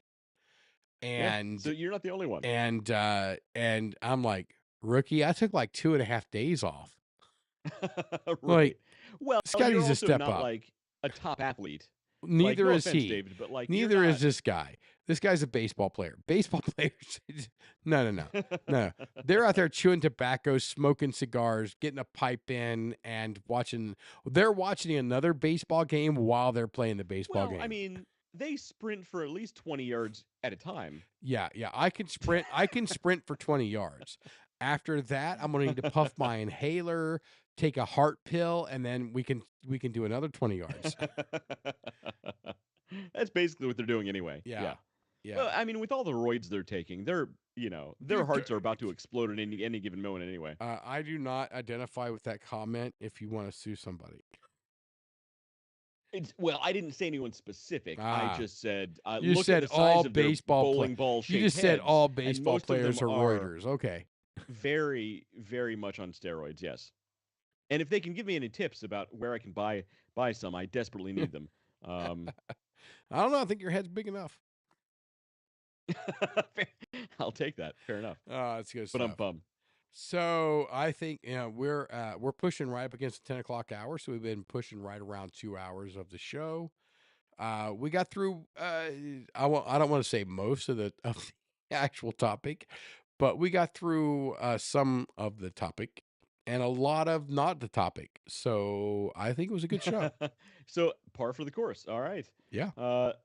Look, if you want, like I said, if you want the full show notes, go to torchdynamic.com. In the meantime, I've been Wes. This guy was David, and we will see you guys next week.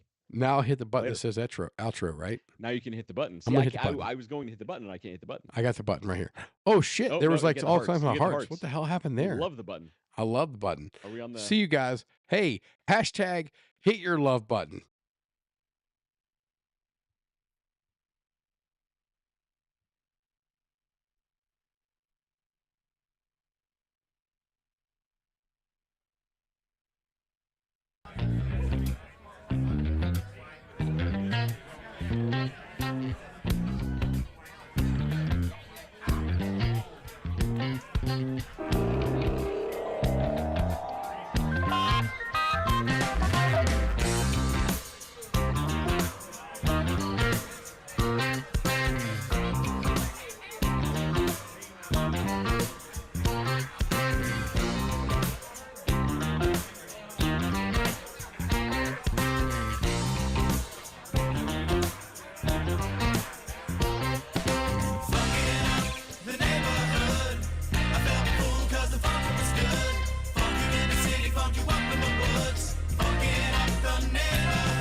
Basically infatuated with the in-between, the ups, the downs, the curves and the rounds. I'll bring it to your city or your hometown. I'll go back in time when the feeling was fine, when funkin' was legal and it wasn't a crime. Party people lined up and down the way, a bigger celebration than your birthday. Funkin' up the neighborhood, I felt the fool 'cause the funkin' was good. Funk you in the city, funk you up in the woods. Funkin' up the neighborhood, funkin' up the neighborhood. I felt the fool 'cause the funkin' was good. Funk you in the city, funk you up in the woods. Funkin' up the neighborhood.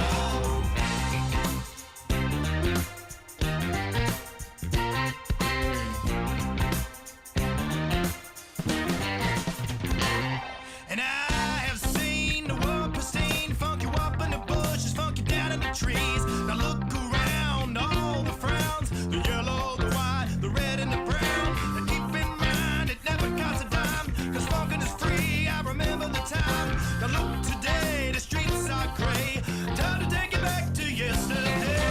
Funkin' in the neighborhood, I felt the fool 'cause the funkin' was good. Funk you in the city, funk you up in the woods. Funkin' up the neighborhood, funkin' up the neighborhood.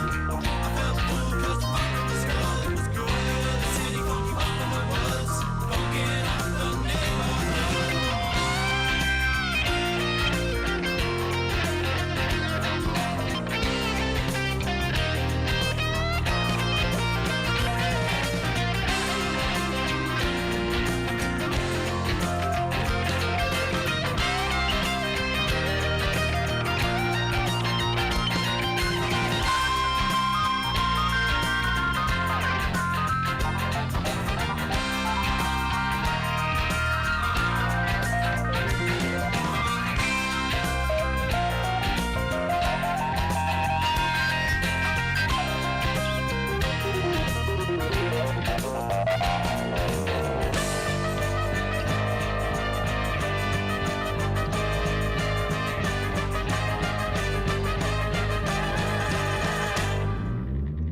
funkin' up the neighborhood. I felt full cause the funkin' was good. Funk you in the city, funk you up in the woods. Funkin' up the neighborhood. Funkin' up the neighborhood. I felt full cause the funkin' was good. Funk you in the city, funk you up in the woods. Funkin' up the neighborhood.